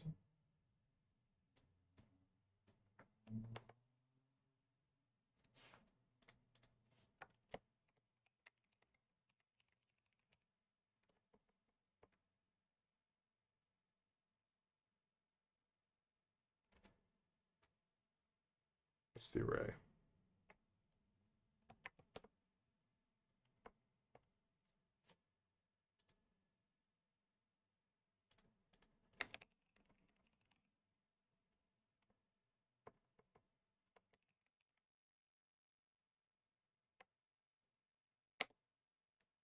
We'll create a dict. It's probably easiest. Dictionary.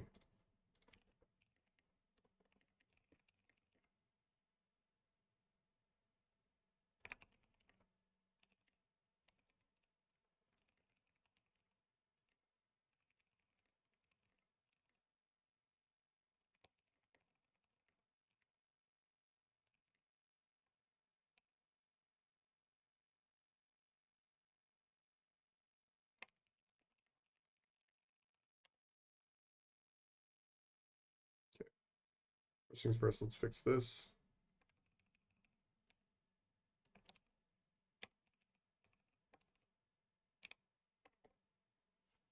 That makes sense that that doesn't exist yet.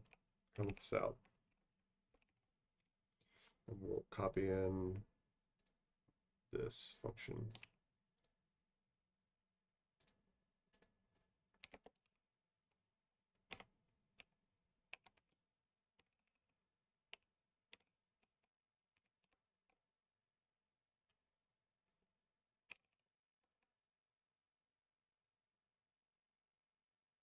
Make data.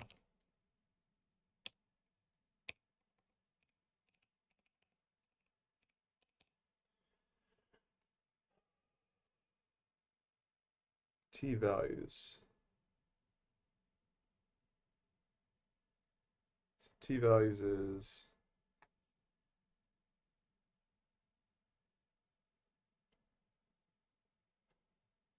this is an array. That's not a dict. Oh no, it does. Never mind. So this is find length.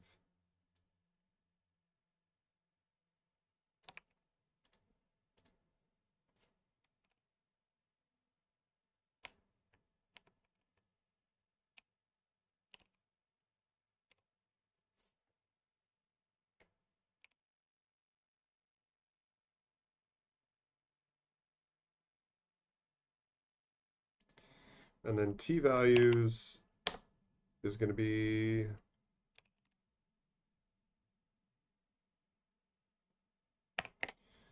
so in Python I'm trying to loop. Okay.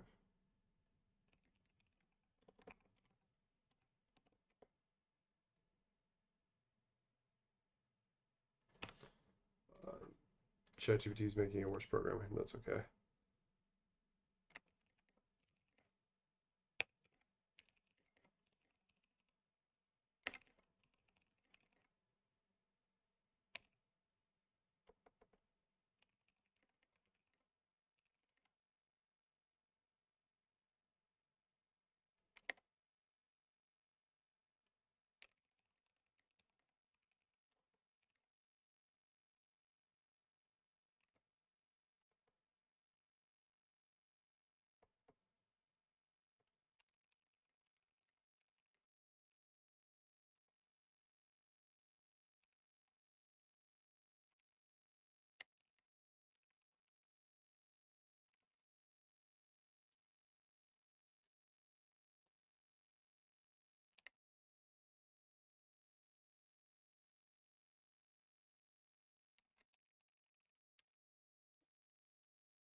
Oh, this is like some fancy this is some fancy Python thing. It doesn't actually need a for loop. Or there's actually a NumPy function for this. That's cool.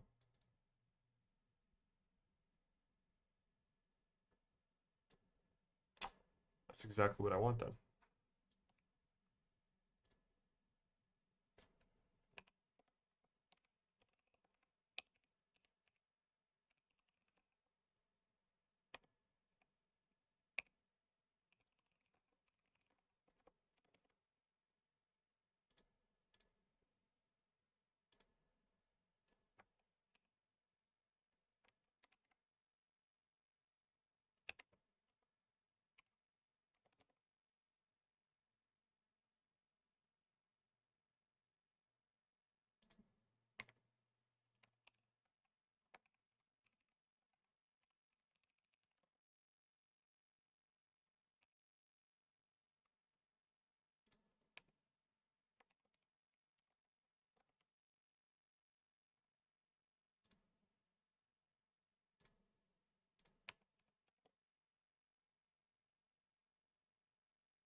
How is H dimensionless?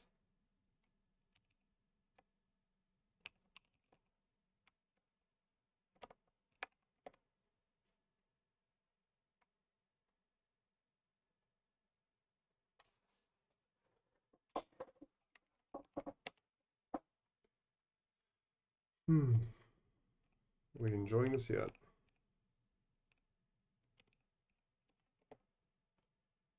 Still showing me millimeters.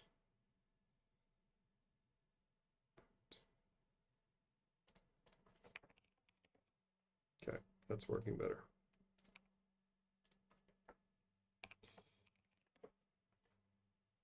Millimeters to dimensionless. Where are we getting this problem?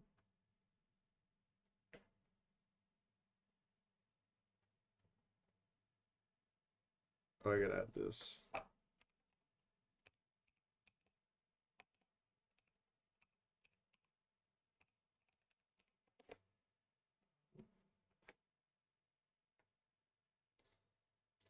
Cannot wait to not have to know Python.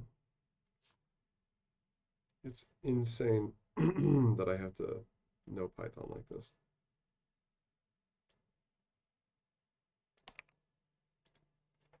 Technically, not really know Python, it appears.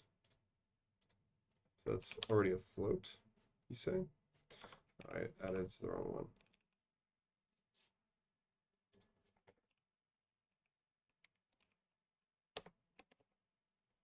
Okay, now we get the array. Okay.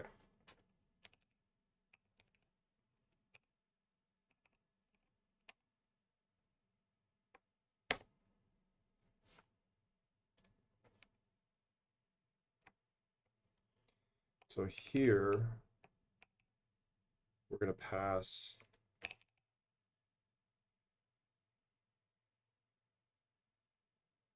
how are we going to do this? So we've got make data.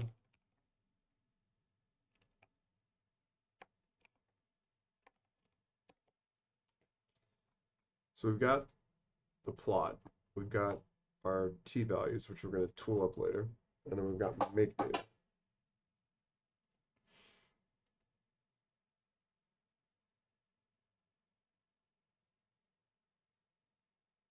And it returns a dictionary.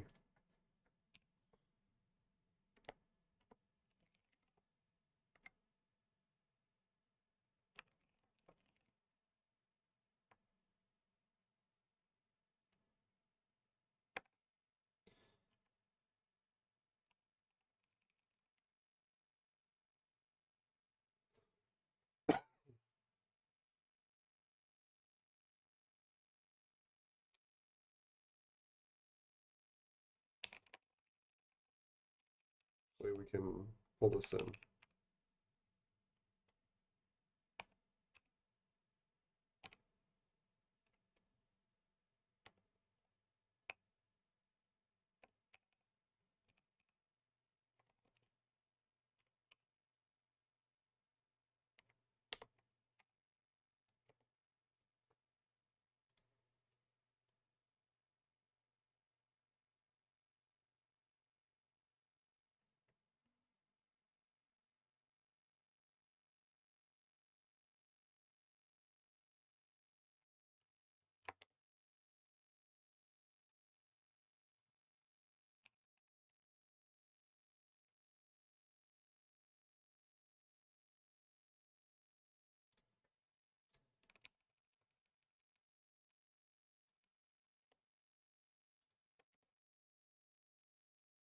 So we get data, and then we do this plot.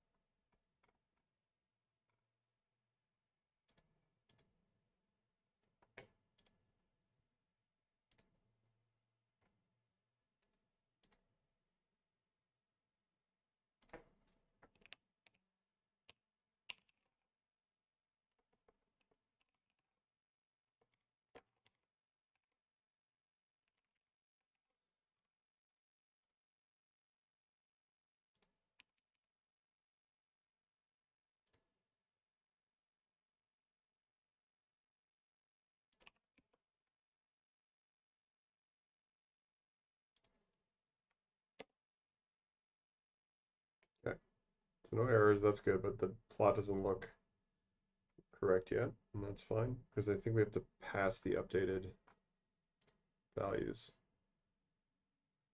So def find length, and then we pass it, we need to change h,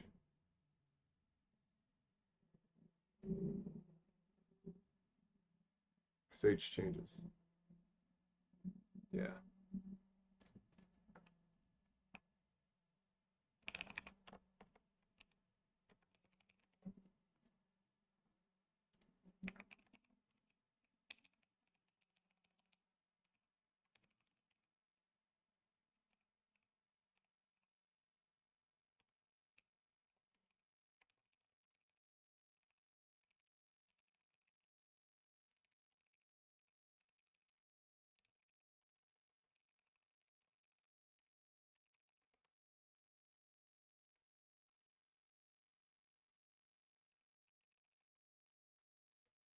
So we need to modulate thickness to get this chart cooking. So how do we do that? I think we need to do a for loop. Make data. T values, compute L.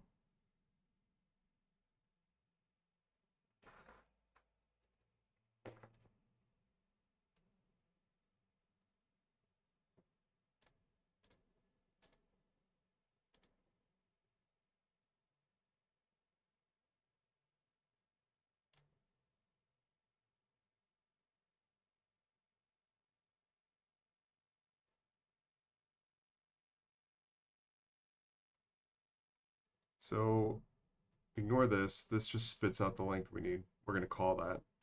This is the final plot. So let's actually just like, this is more legible. Let's put this in order of what's actually relevant.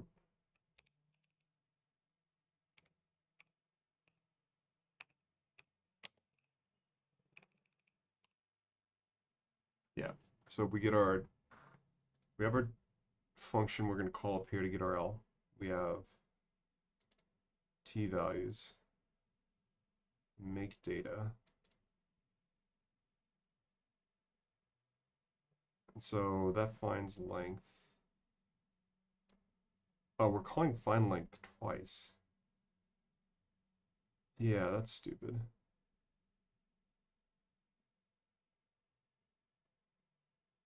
Right? That's stupid. So we're passing T values and then the length.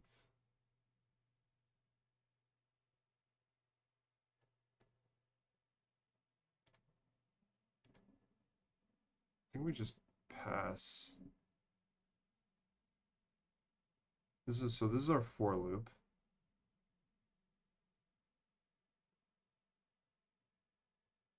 For, no, this is our first for loop. Where did that go?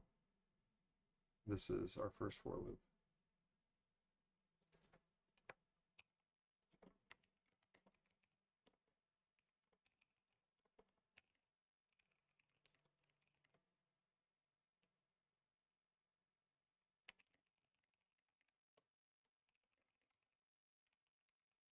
We'll print this out real quick just to be sure.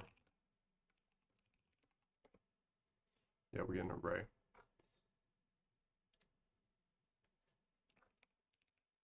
We have our t values. And actually, I'm going to rename this just to know what's going on.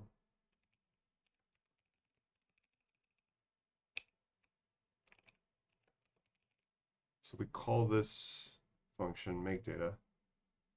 It takes in t values, compute L. I think we get rid of compute L.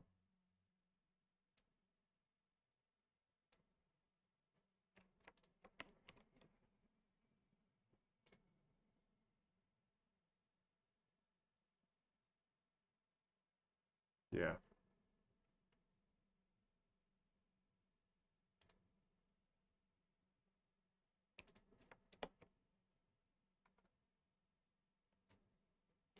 Two were given. Yeah, that makes sense.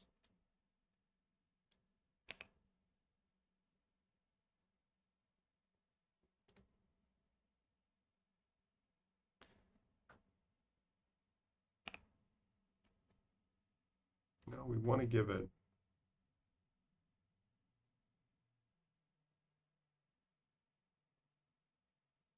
Yeah, no, we're doing this correctly.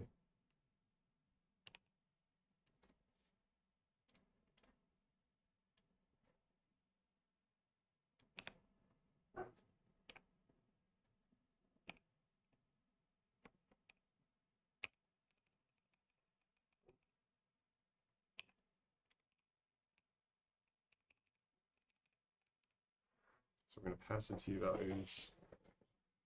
Then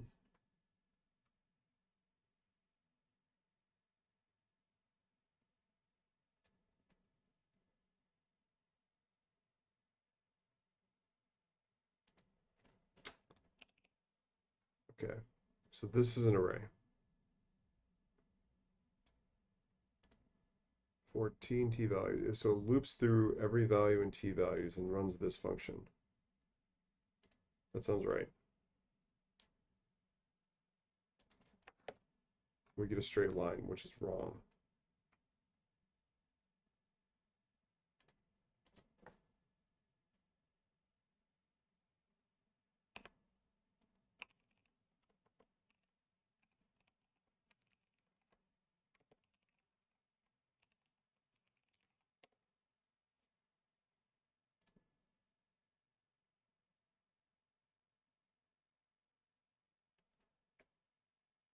Oh, because we're not passing the right thickness.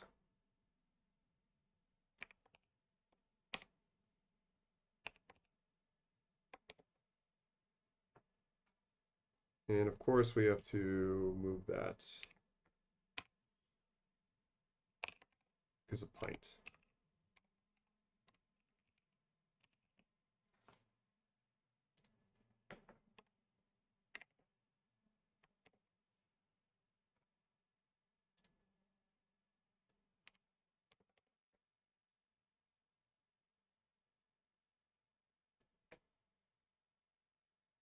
Float 64 has no 2. Cool, cool. So where did the error come from? Where's the dimensionals come from?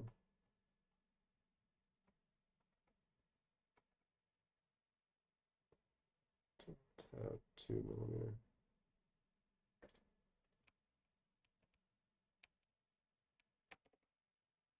There we go. Okay, so this makes sense. Look at that. So as you increase the thickness, the length required also increases, which makes sense. So at 0, you don't need any length, obviously. And so a thicker material needs more length. Making progress. I'm surprised that, well, no, it is a linear curve. If you look at the equations, that makes sense. Let's look at the equations just to be sure. So, although it is a little confusing because it's cube rooted, why is that linear? I'm always suspicious if I see a cube root and it's linear. Thickness, length, find length. There's my cube root, so it's real.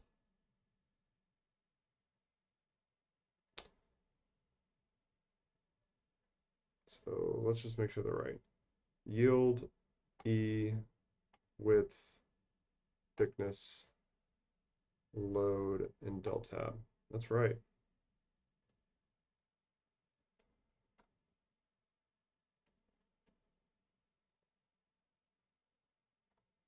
That's right. So actually we can chart aluminum and steel on the same chart probably.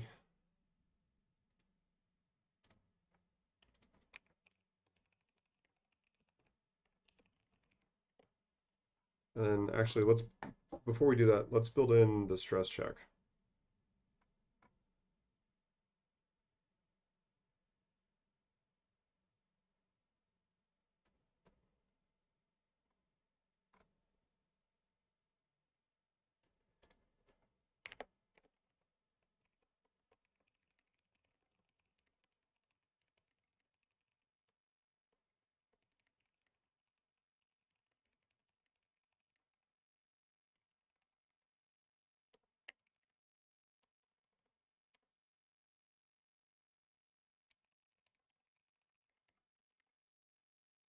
So let's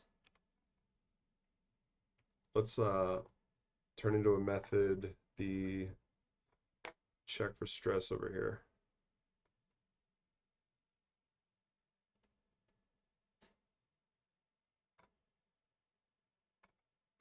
We're gonna have to rerun this whole thing here. Huh. Yeah, we're gonna have to rerun this whole thing.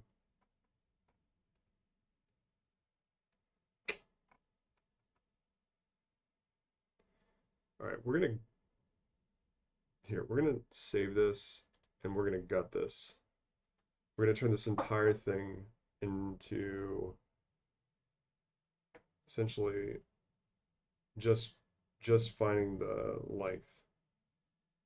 I mean, just generating this chart because we're gonna break a lot of the output here by turning all of this back into methods.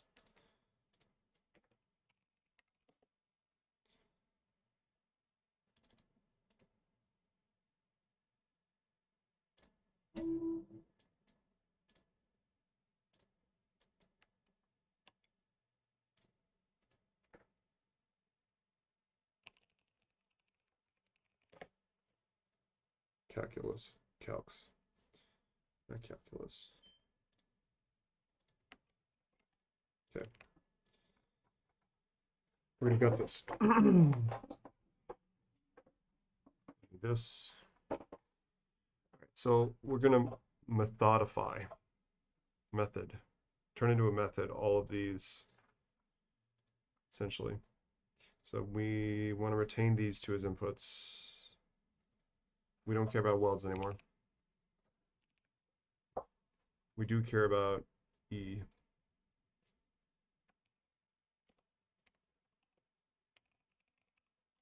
All right, and what is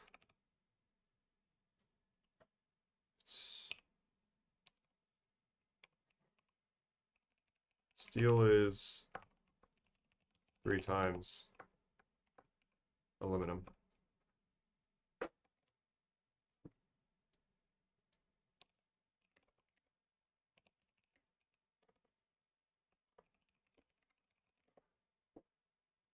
Should be 200. Yeah. Yeah, 200. Okay. So we're only going to do these two materials for now.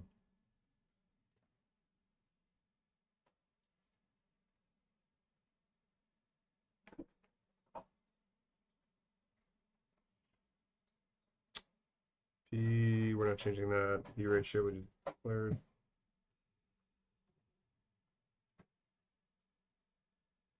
We don't need this anymore. We built that into a function.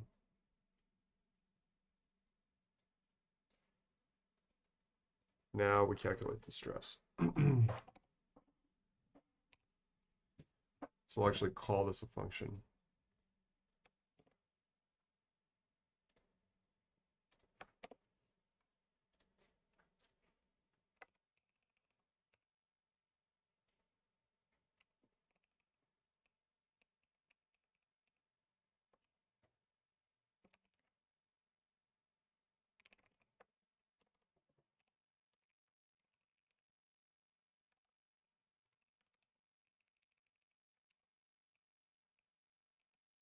So we don't want to find the factor of safety, we want to apply it.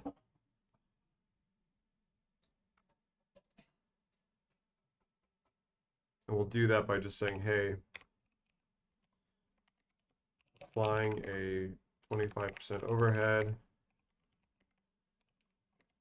by manipulate the load here. And so this is how we're going to apply our factor of safety. It's coarse and rough, but it's fine. Okay, so and then we'll return sigma. We'll just return sigma vetting.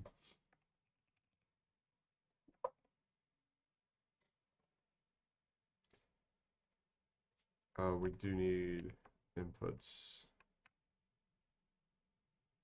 Do we? Yeah, we'll need that length. Okay.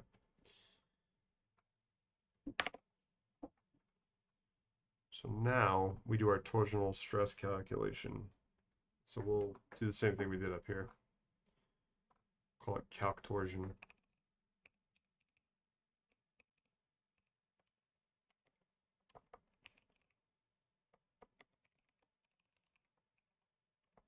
We'll input, oh, we don't actually, no, we do need it actually. We need B and H because those change. Actually, only H changes, I think. Yeah.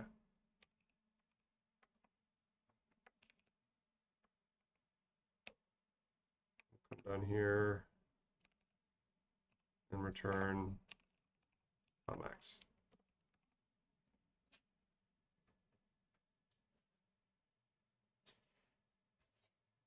Yeah.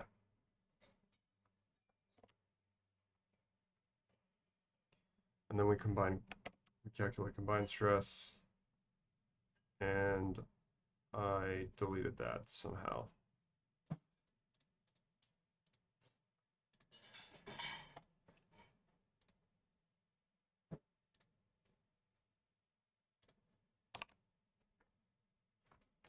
Or it's just not showing it to me.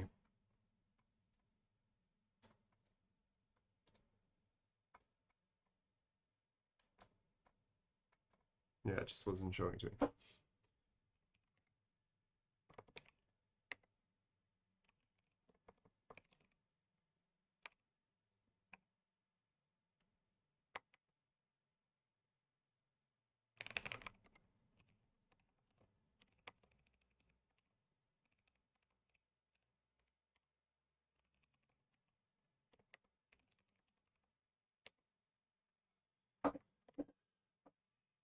All right, so now for each item here, we go through and we compare,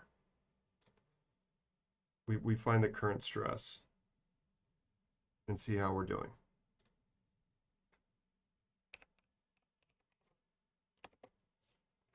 I'm going to delete all this nonsense.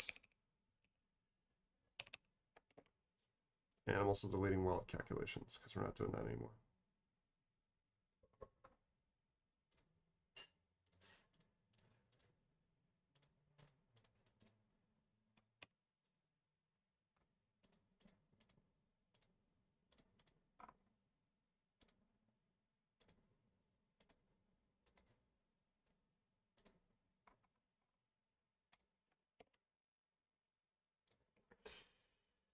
Okay. So the steps to this are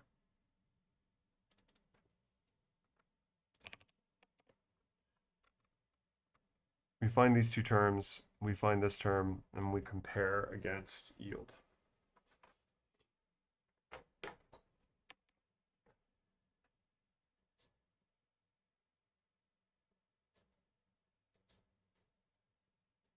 We do that in length.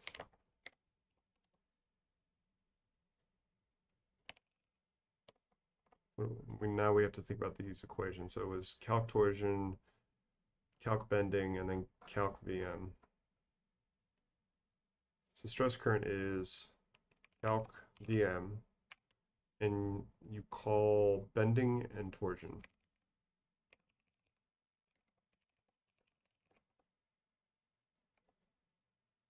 We'll test this.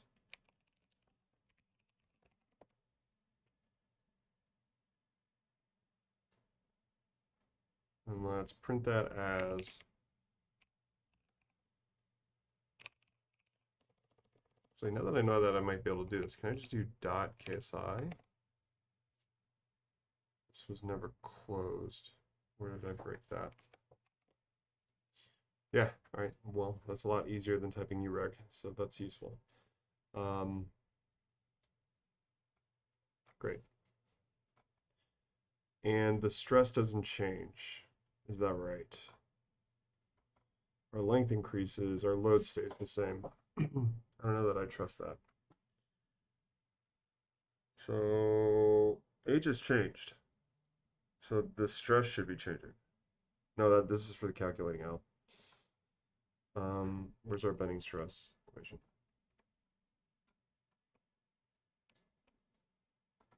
C over I. Yeah, I mean, oh, it's because I think we don't really handle. Are we passing the right values? We're not passing the right values. That's right. That's why. So let's pass them. Stress dot current, and that will be, I think T. No. Wait, what should we be passing? It shouldn't. It should be L and T or H. L and thickness. Pass L. C. So we want L and H for calc bending. Torsion, we want L and H as well, I think. No, we don't want L at all. We just want H. But we're not passing anything right now, so that's why. So we want H and L here, and then we want H there.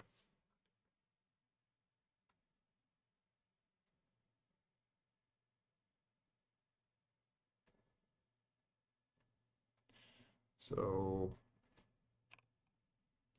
H and L, and then here we want just H.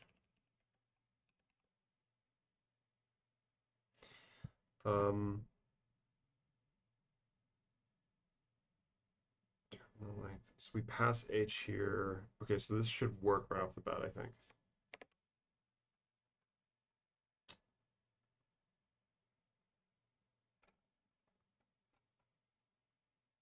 Oh, we have to convert it back to millimeters.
It doesn't look like it, but we're almost there. Why did this break?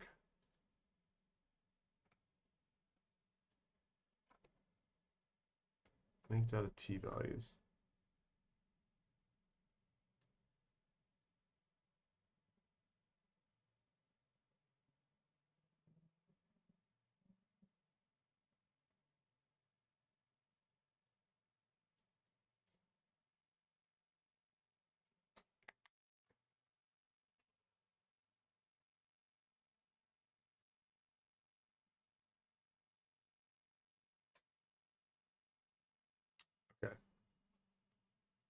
We get L here, and we don't need to get rid of the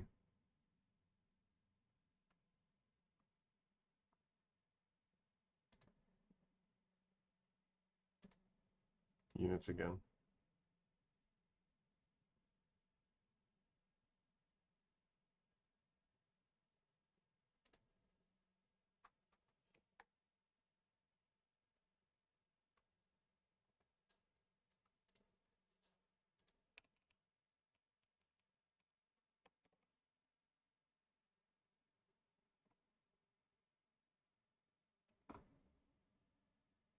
Wait, so this isn't working. Why?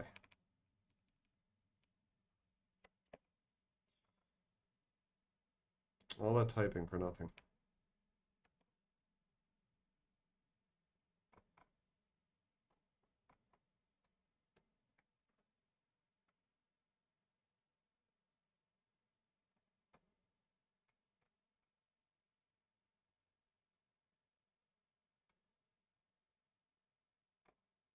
Calc torsion H.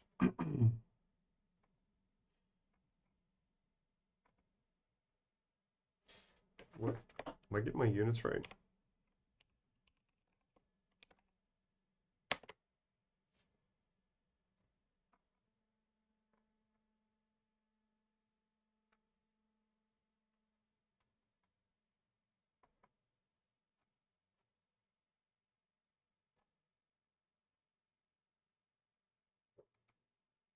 This is where it stops in my thing.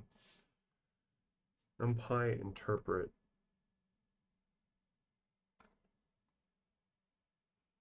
Where's that interp?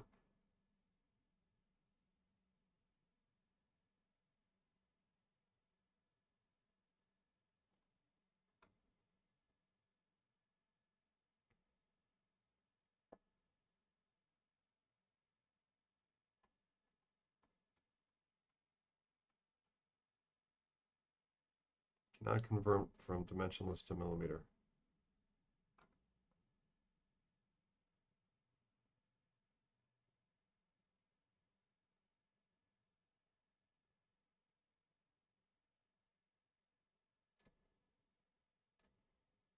I might be doing this too soon. Yeah, I am.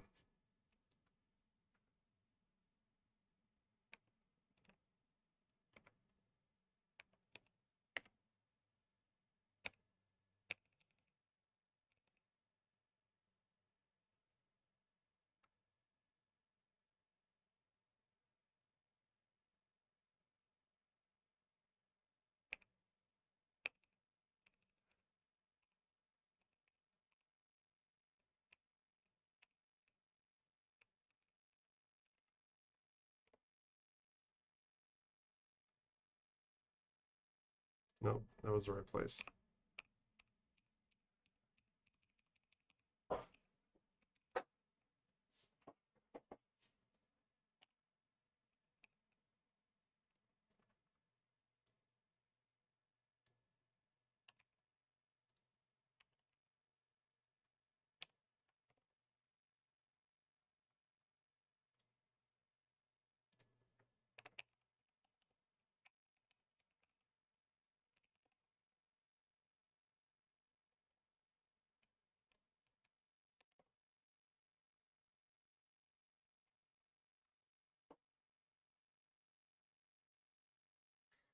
Calc torsion H is breaking, but why? It's breaking here. It's funnily enough not bending. Bending's fine. So bending works, but torsion doesn't. So what is bending doing that torsion isn't?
So it's not passing. Oh, when it's 0.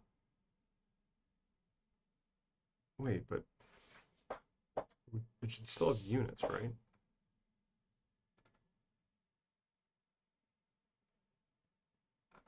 No, let's see if we can brute force this.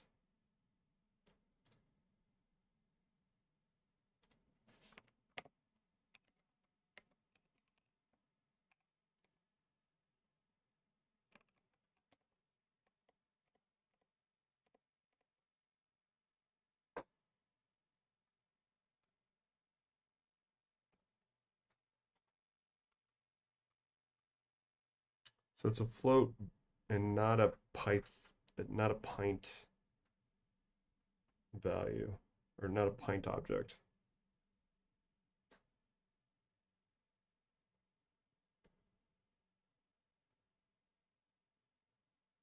But it isn't bothering the bending calcs.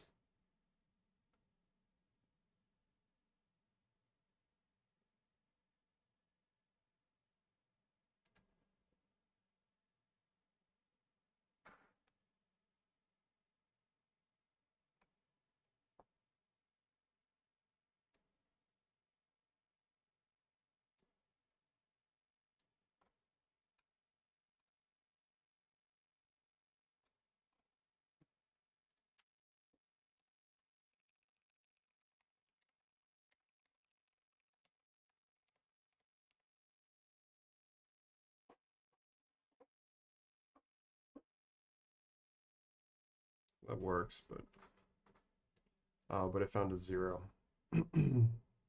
That's fine. It knows how to handle that. Okay.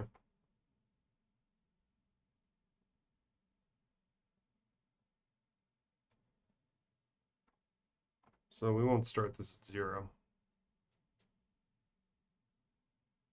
What's the minimum thickness?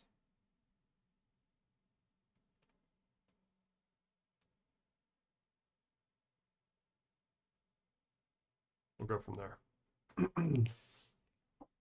Actually, no, it's fine. We'll just start with 0. All right, so that's the chart. And I don't think it matters what.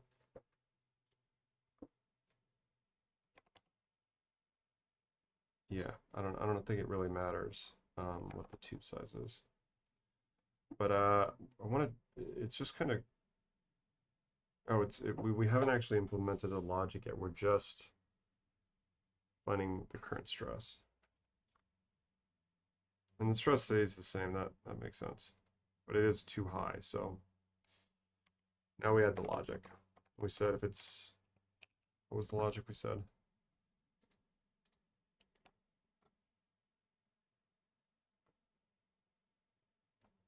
Oh, I wrote it down, and it is.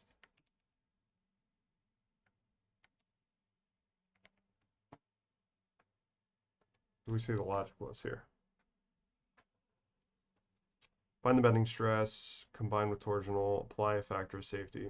If it's bigger than yield, reduce the length. Okay.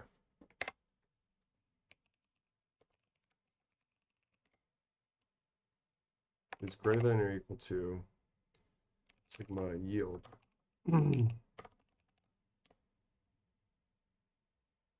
Actually, we do a while loop here, I think. Well, it's in other words, while the stress is too high, L is, we actually take away from L, I don't know, 50 micron.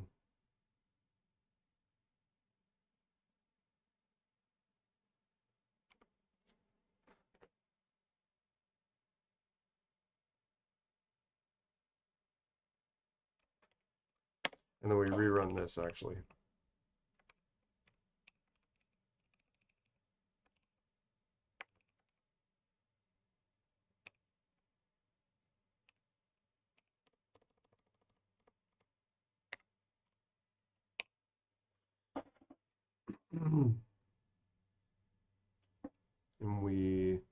restate stress current. Yeah, it's a simple while loop.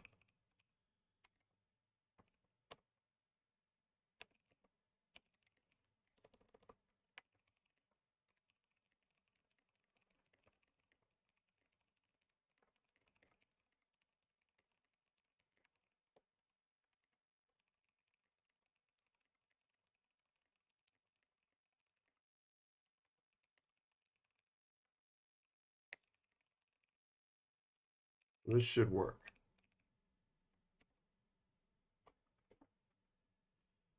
And it didn't. Let's just run for, oh, it's running forever.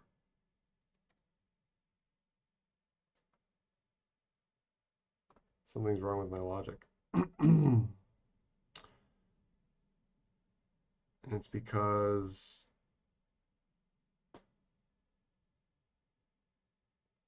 we're actually increasing stress. So if we do plus equal, that should not bug out. No, keeps running forever. What am I doing wrong? Let's put a print command in here so we can see what's going on.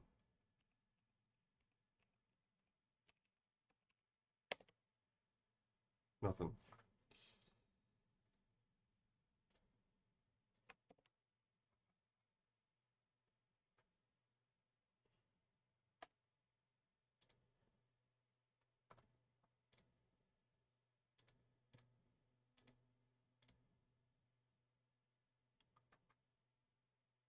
What's going on? Is there a way I can... It's idle. What?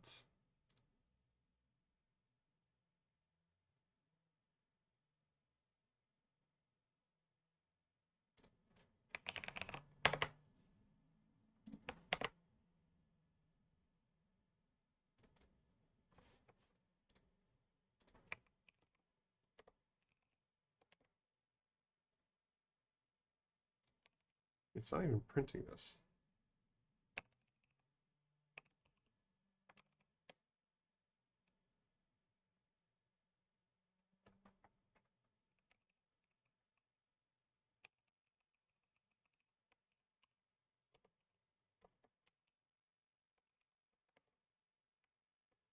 I think the kernel's just bugged out. I don't know why.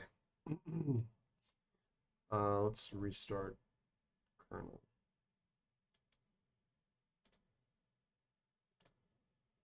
Let's see what happens. Z is not defined.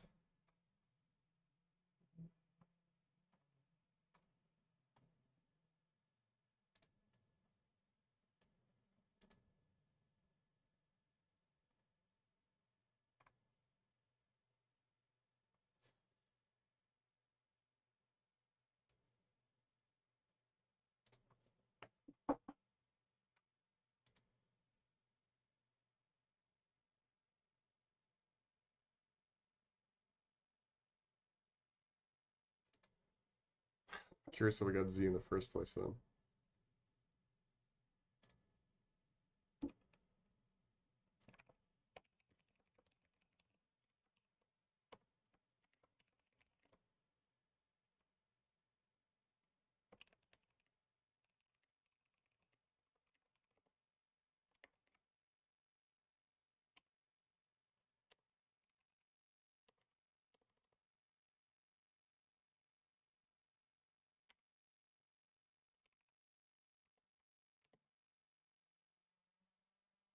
T values is not defined.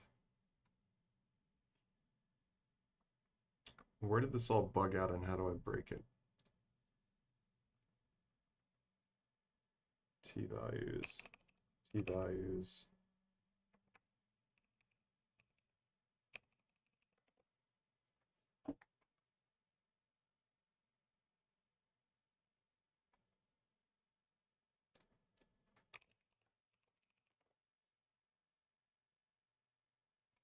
E is not defined. That's right. E isn't defined.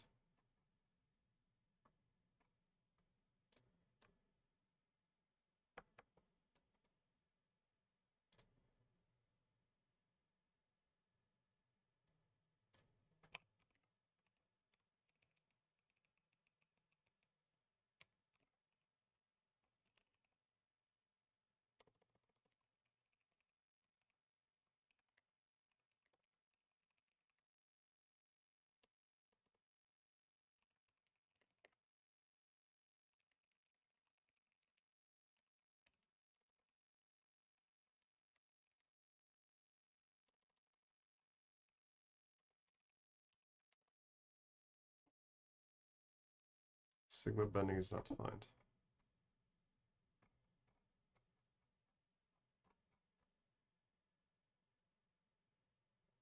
We return sigma bending.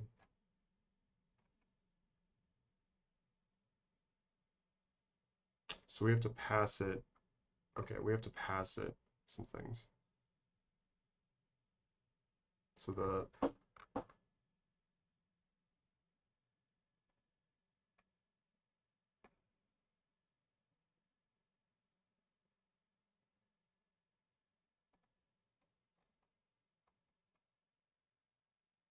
sigma bending, that was the issue.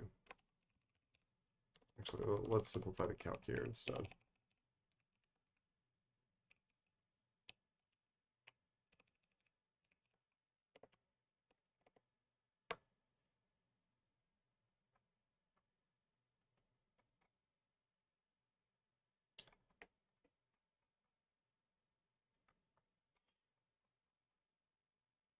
So why did these break?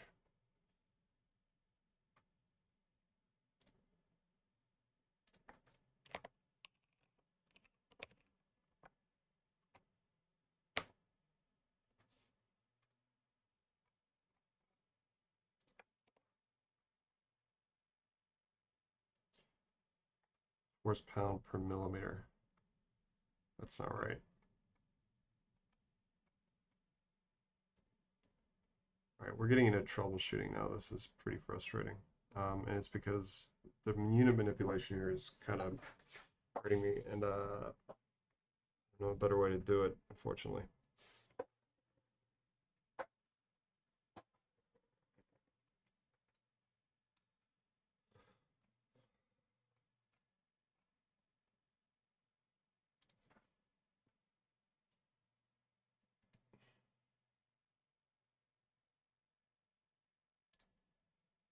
Because H loses.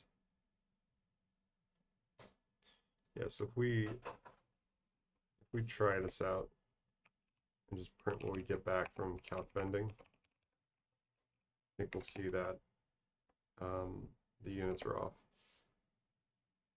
Yeah, the units are off from that return, from that function. So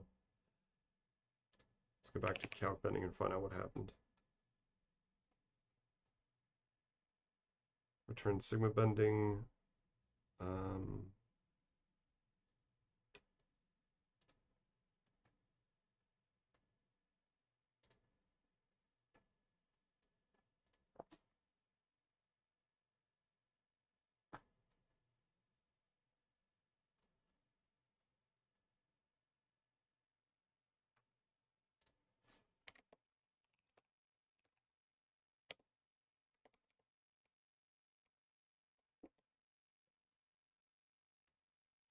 So that's unitless. That's a problem.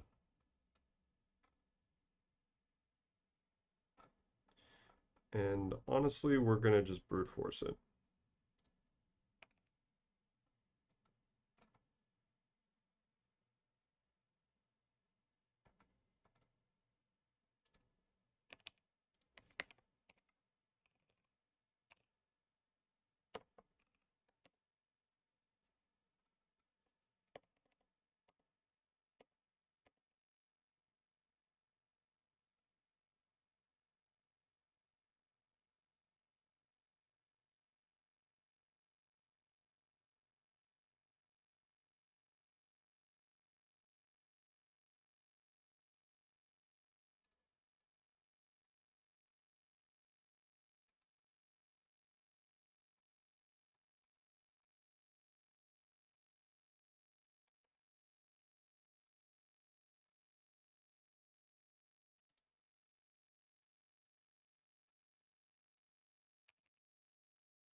Getting load back. All right. That's frustrating. Why is this spitting back a load and not stress? This should be stress.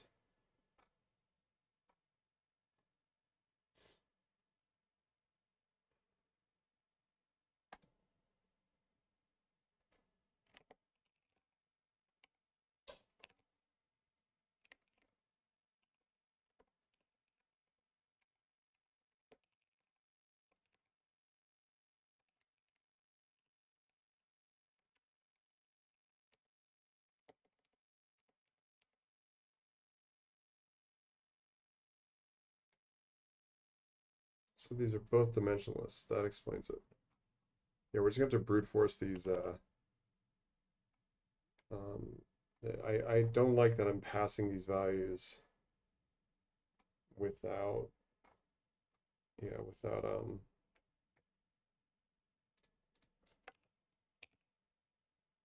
hmm. Yeah, I don't like that I'm passing these values without,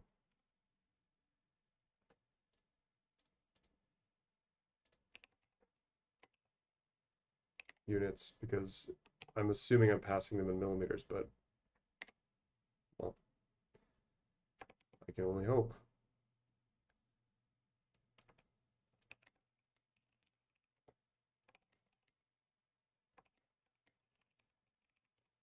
Hopefully this fixes it.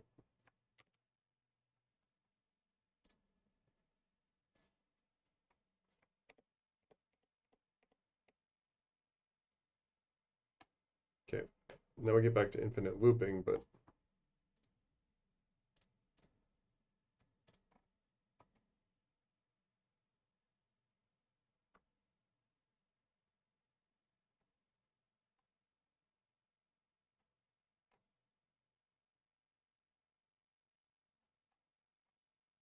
yeah, let's restart this.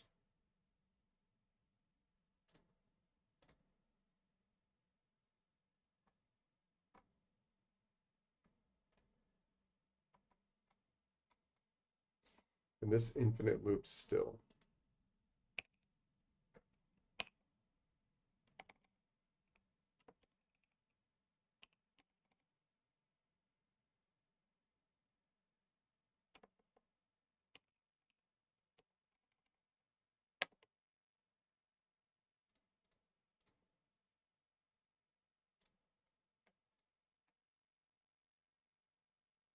Let's see if this while loop is what's killing it. Yeah, the while loop is what's killing it.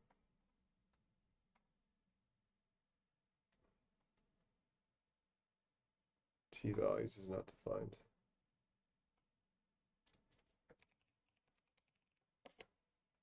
Okay.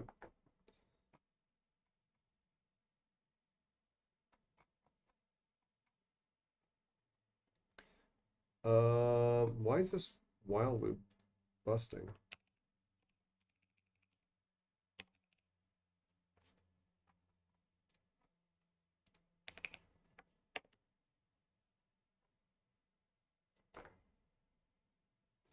So I'm saying, hey, while the stress is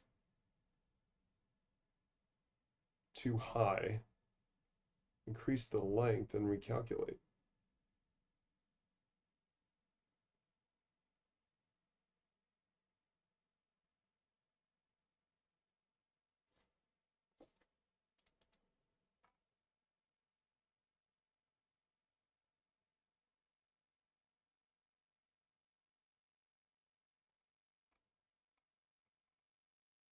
Oh, is it because I'm trying to compare?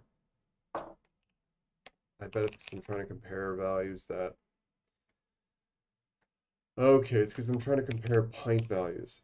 This pint stuff is killing me. It's crazy.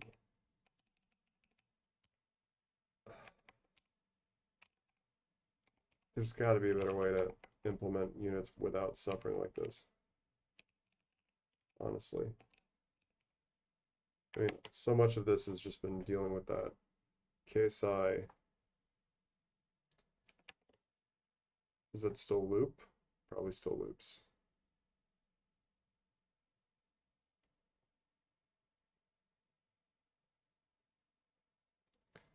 Is there a way to spit out the output of this so I can watch it in real time what's happening?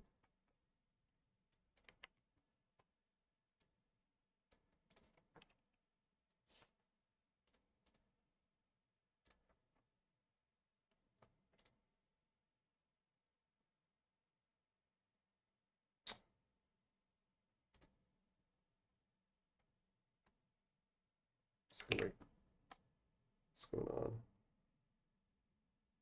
So Python is churning.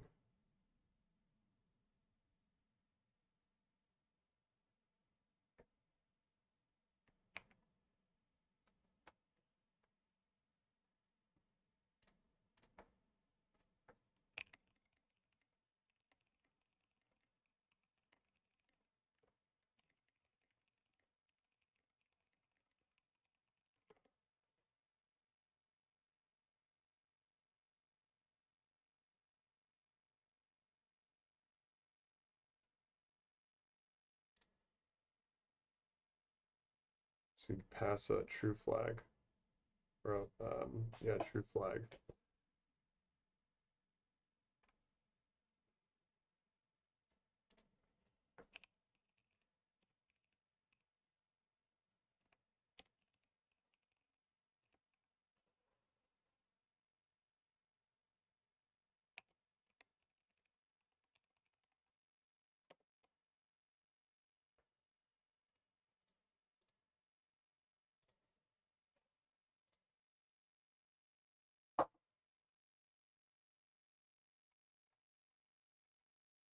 There we go.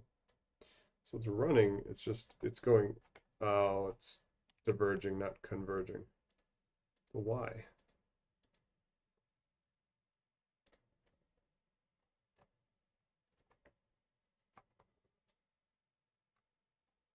So the length, we keep increasing the length.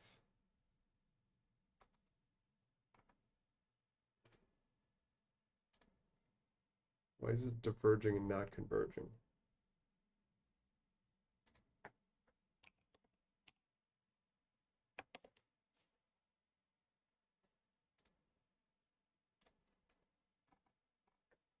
Okay, so this was converging. And then, no, so these are converging. It just takes forever. Okay, there we go. And it's nonlinear. Look at that. It looks real.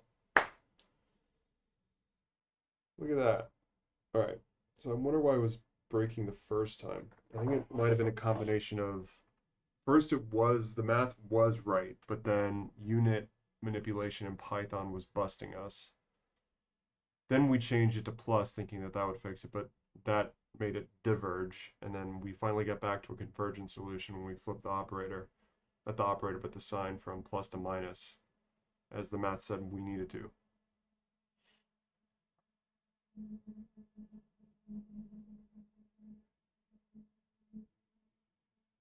And love when that works. Well, there it is. So what does this tell us? So as the thickness of the material increases, you need less length.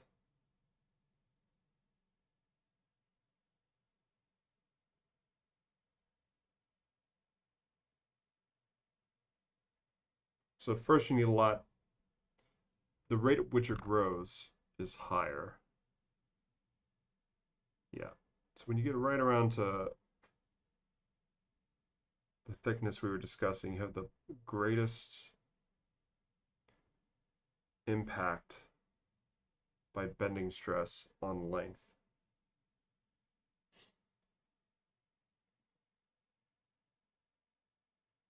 Then it starts to peter off. Actually, I don't know if that's true or if this is just the calculation. Yeah, I don't know what's going on here.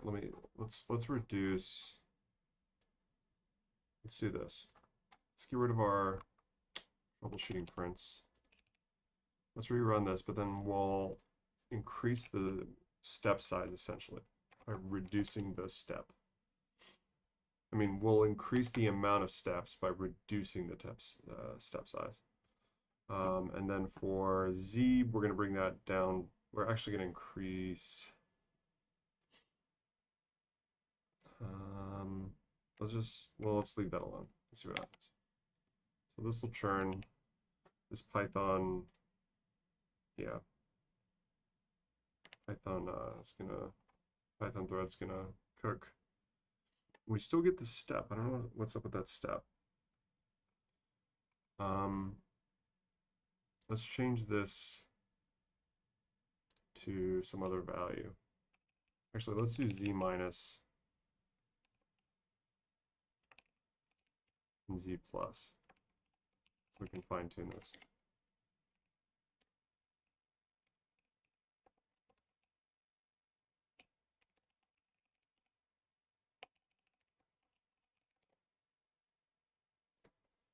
Yeah, so it does turn linear, but it isn't linear to start. And I think it's just a function of the material properties more so than anything. No, because those are fixed. That's interesting. I want to see what this is for aluminum too. I mean, in steel too. Let's send this back to ChatGPT and ask it to plot two curves.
We need to generate X2.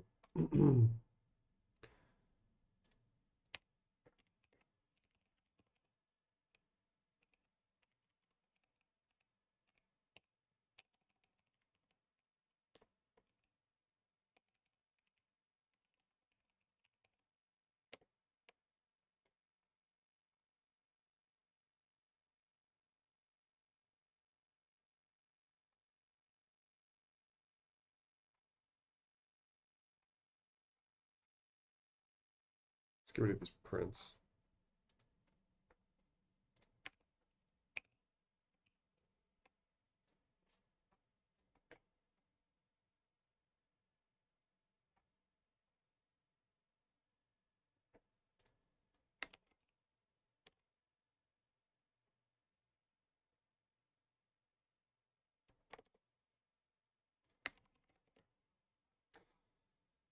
Jupyter gets you into trouble because it has latent variables just hanging out that are defined and functions and all sorts of things. And you don't realize they're there. Yeah, you don't realize they're there. Okay, so interestingly, it does seem to be a property of modulus elasticity, but they diverge. They diverge there, but they shouldn't overlap, right? This is saying that it doesn't matter what your material is. The thickness stays, I mean, the length stays the same. I don't know that that's true. Yeah, I know that that's not true.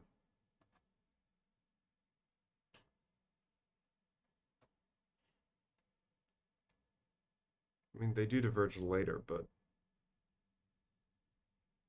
they shouldn't. They should diverge earlier on. I wonder what's going on. Let's restart.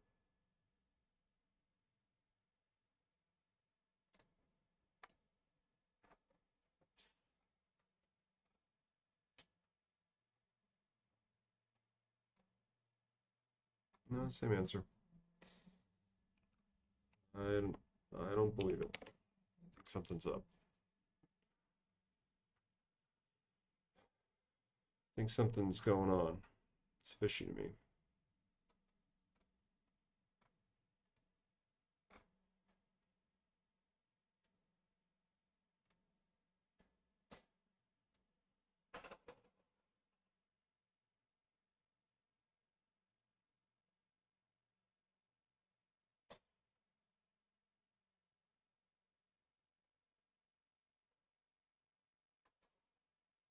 Yeah, I don't buy this. I want to see what's going on.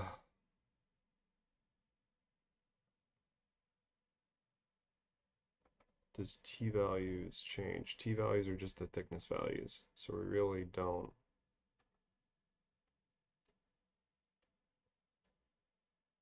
Those don't change with material property.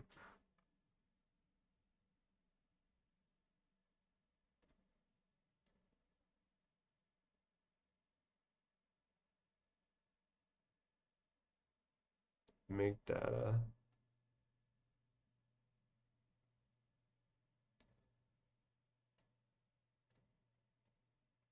Aluminum steel.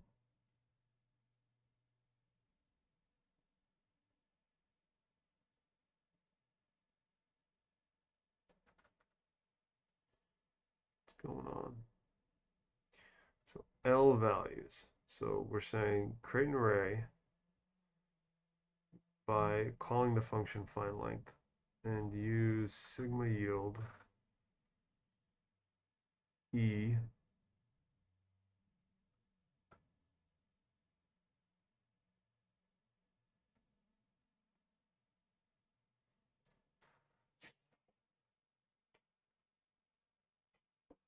Oh, because it's a function of yield strength, not a function of modulus of elasticity. I mean, it's a function of both, and we're capping on the short end. That's why. So if we go over here and do sigma yield aluminum and do sigma yield steel, but we change the values.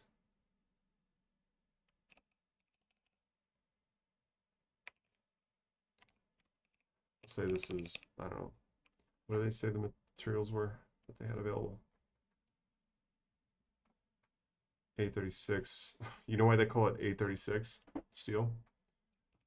Give you a clue. KSI. So it's 836 means it's steel, carbon steel that has 36 KSI. I think. Yeah, 36 KSI.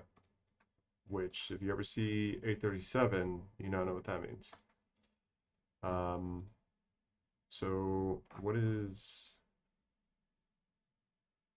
5052 yield?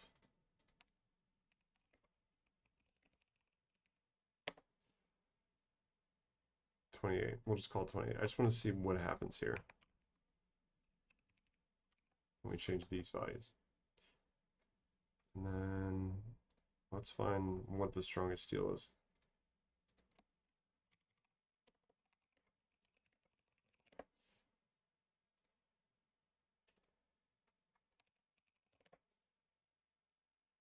.41 KSI, we'll call it.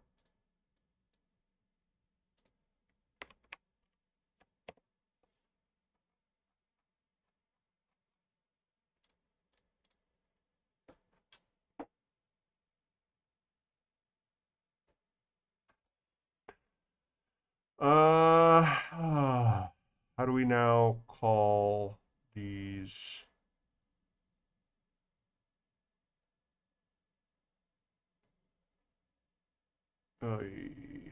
we have to put in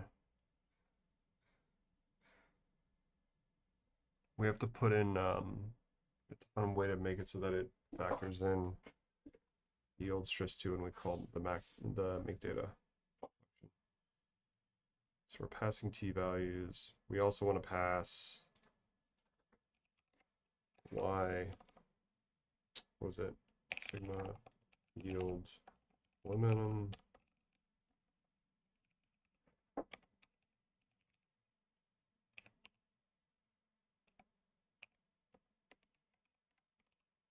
And then we'll do steel.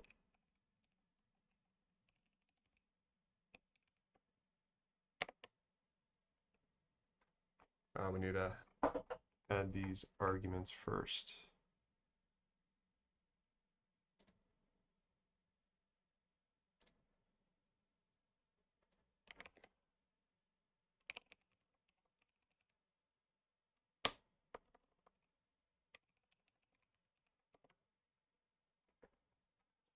Now these curves should be different along the entire length. Fingers crossed.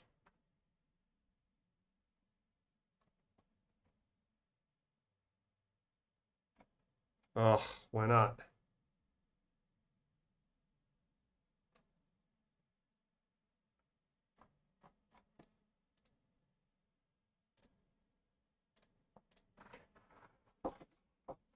What's going on? Why are you not working? Let's talk about this. What is going on? Sigma yield aluminum, sigma yield steel. 3 times. Does that work out? I'm assuming I can do math on that. Not break the, yeah, that's right. So that's getting declared correctly. What broke here? Something did break. Good. Find length.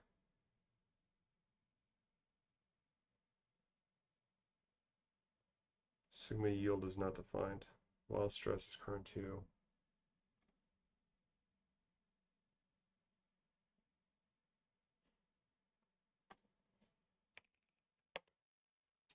So it seems like it was a programming issue and not a math issue. We'll find out if this fixed it.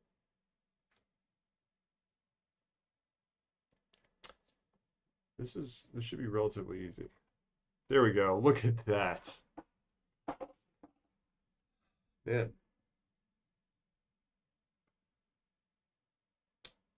Yeah. That now makes sense. Let's label this so we know what we're looking at.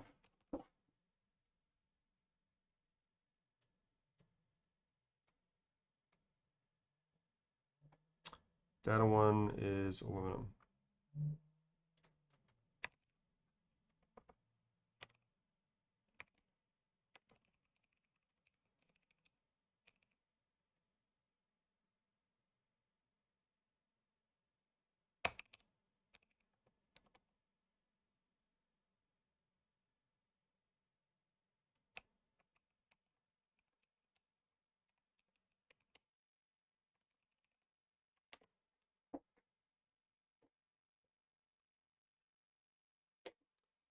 I wonder if we change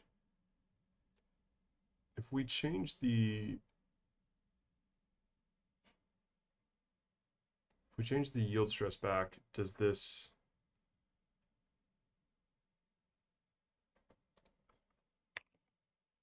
do these curves overlap again? We could look at the math and figure it out, but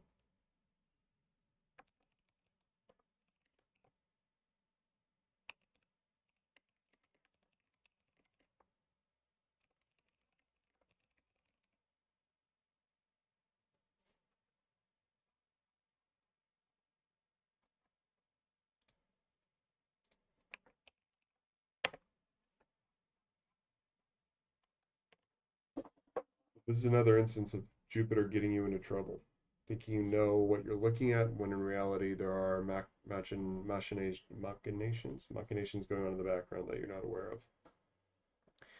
This is an upside for just running your code from the terminal directly, but So yes, it was a function of yield strength. Although I do think that yield stress matters.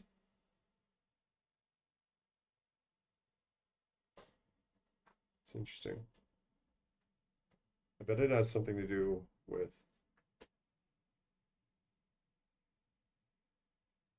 yeah, that's interesting.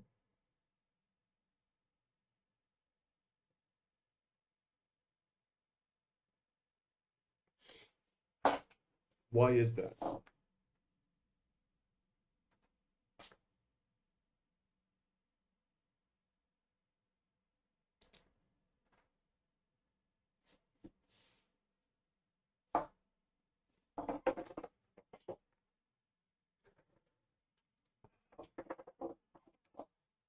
look at the calcs. Oh, because okay, in reality the length changes, but we have that it's driven by yield strength. That's why. It's driven by yield strength. So if we go back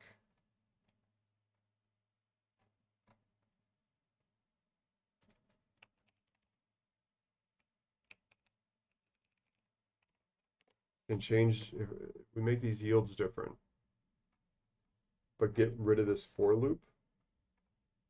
Actually, all right. So the yield strengths are different, right? Um, if we get rid of this while loop,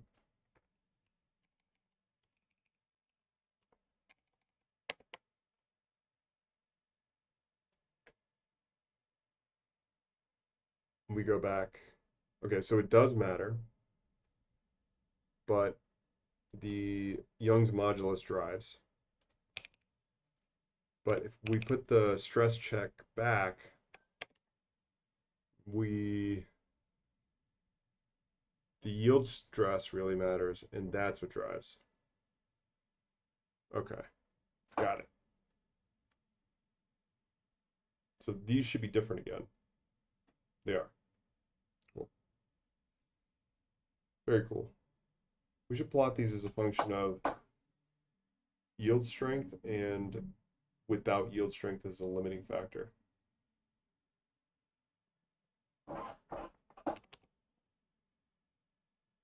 Actually, why don't we do that?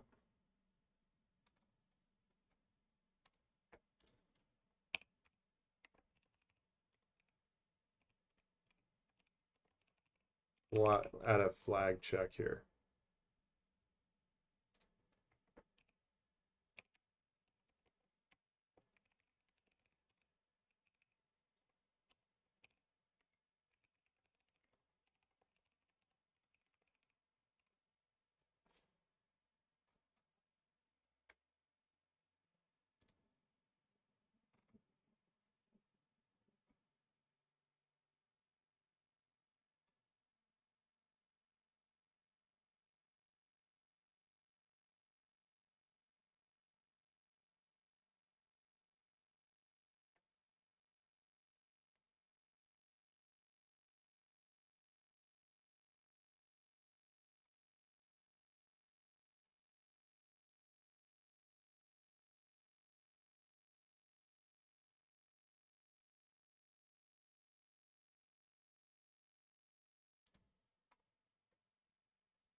We get that data.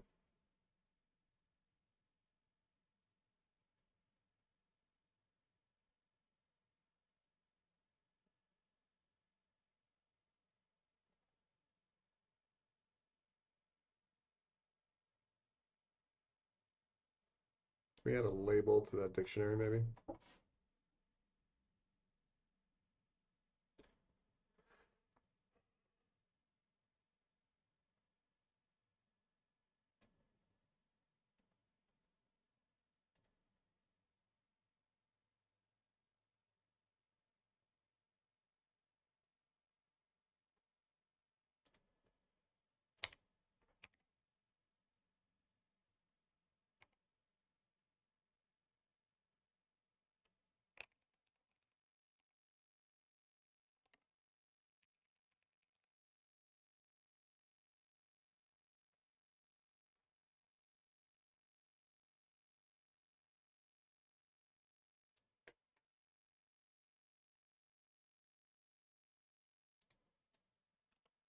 Actually, that's complicating things. I think there's a better way to do this. We'll just pass 4 sets of data.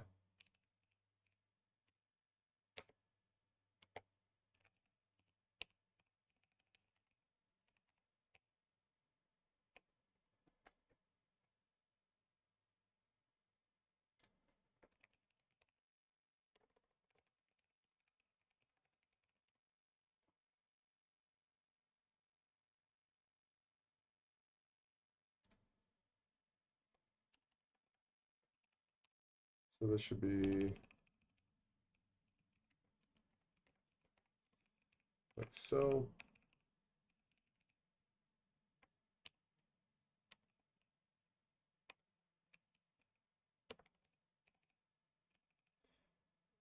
Three.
So we get 4 plots. We're going to say, all right, here's aluminum and with stress being the driver. Here's steel with stress being the driver, or stress limited. And then we'll say, okay, if you don't care about stress, this is what aluminum and steel look like.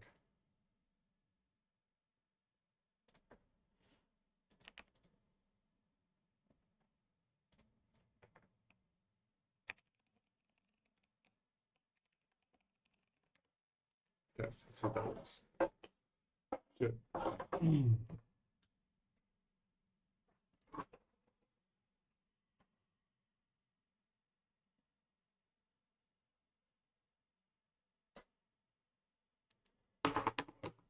Aha. Of course. Would be great if, in cases like this where you're just missing arguments and you know that those arguments were tied to variables that didn't change, it wouldn't have to recompute the first two in this case. I don't know enough about programming to understand if that's feasible or not. And we didn't plot aluminum or steel. I also got this wrong.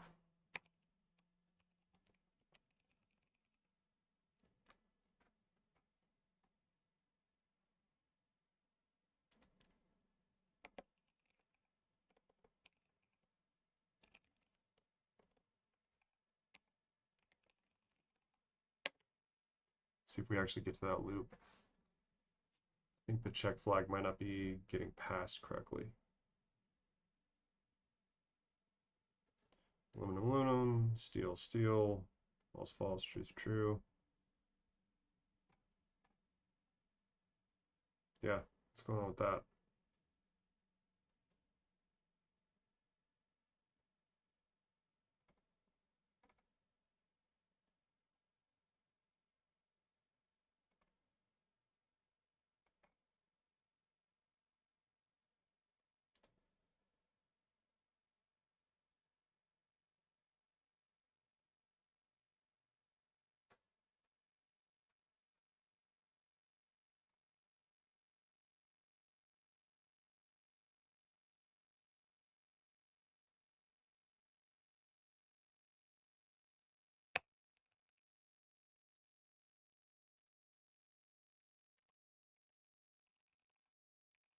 If you actually know how to program, it must be so frustrating to watch someone like me just ham-fist their way around an IDE and just really screw it up.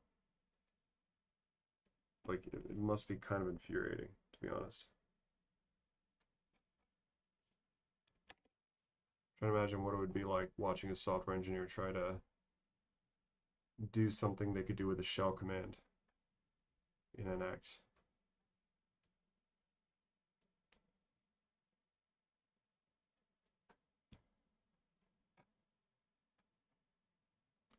So the flags are getting passed to this function.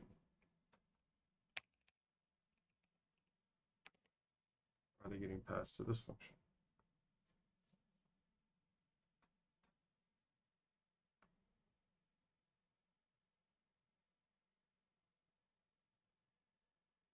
We're also going to want that data to be more legible.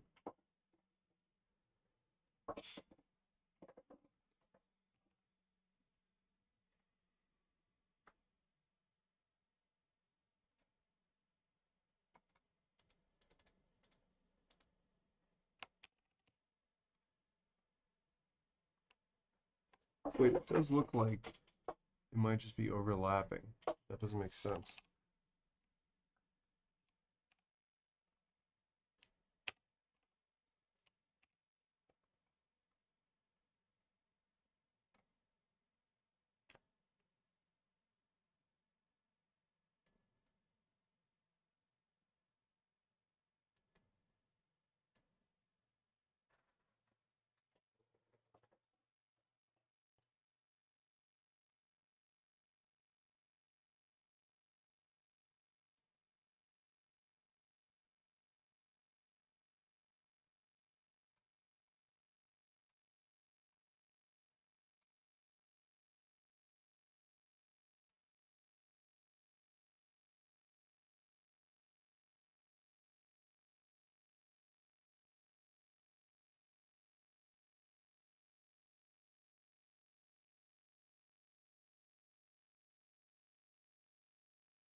Yeah, I'm at a loss.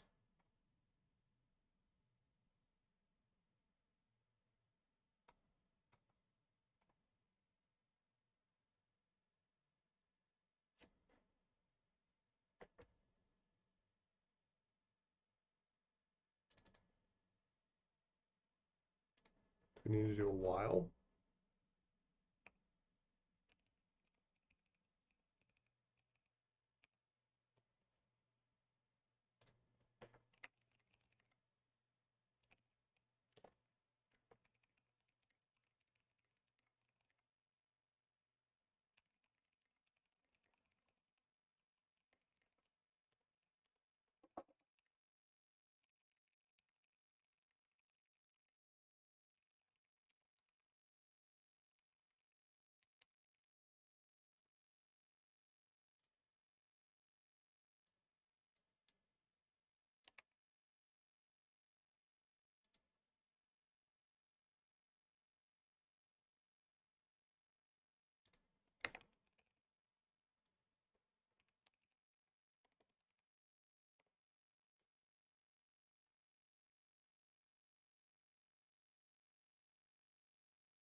Yeah, whatever. All right. Not gonna bother with that.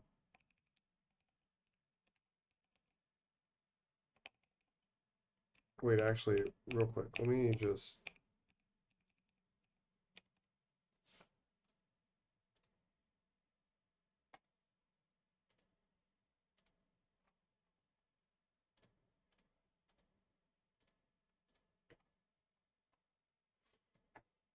Never mind. Forget it. I tried reasoning with the computer and it didn't work. Can't always win.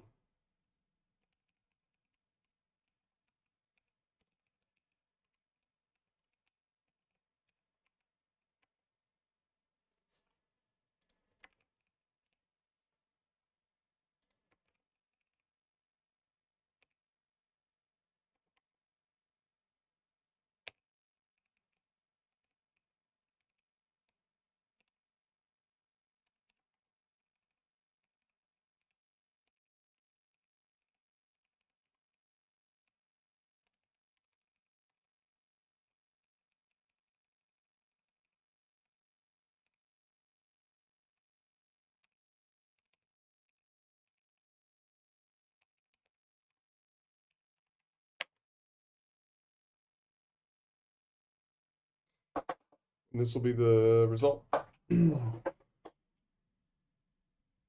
So what's the thickest material they have? We should actually make sure we're encapsulating that.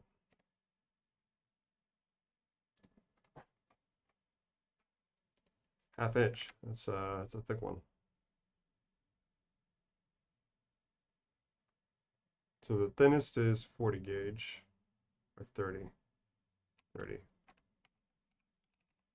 So we want to go from 0.762 to more than that.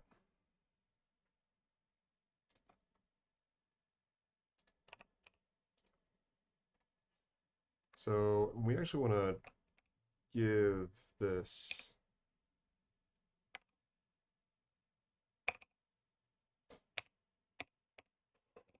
I just want to give this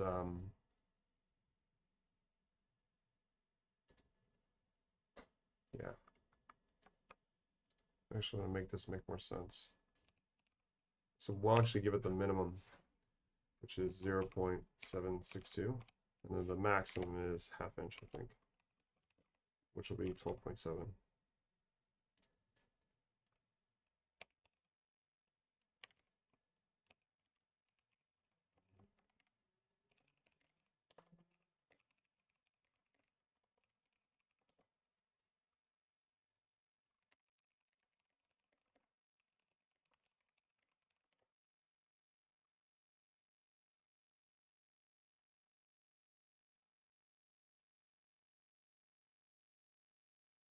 Interesting. That stress case really makes this curve look more complicated than you would have thought.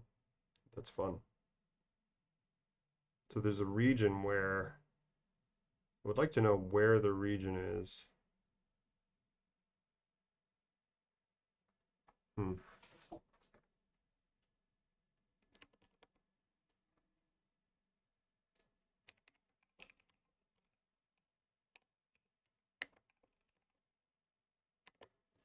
Yeah, well, it would be great if I could quickly find out what that region is and what it's supposed to be.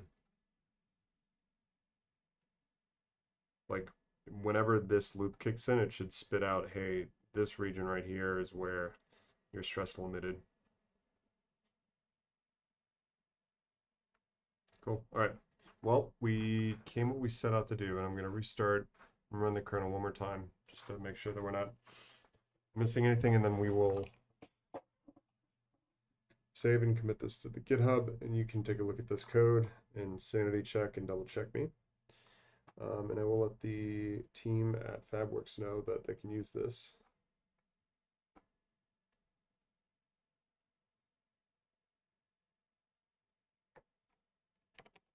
Yeah, let's do that now.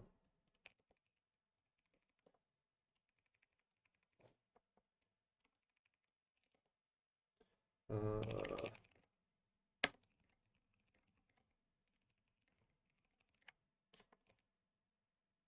oh, we might want to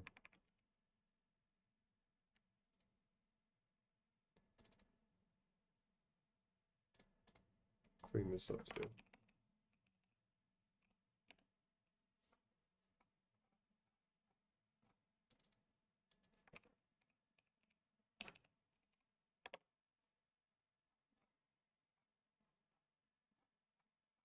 Cool. Okay. So this gets saved too.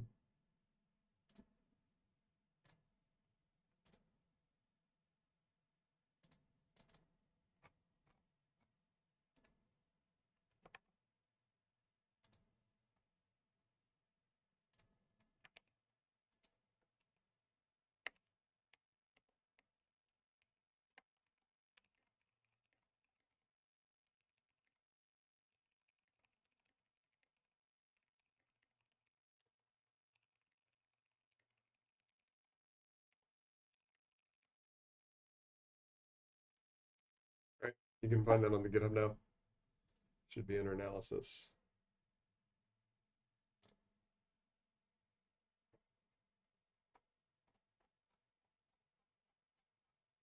And there it is. Okay. That was painful, but useful. I'll leave it at that.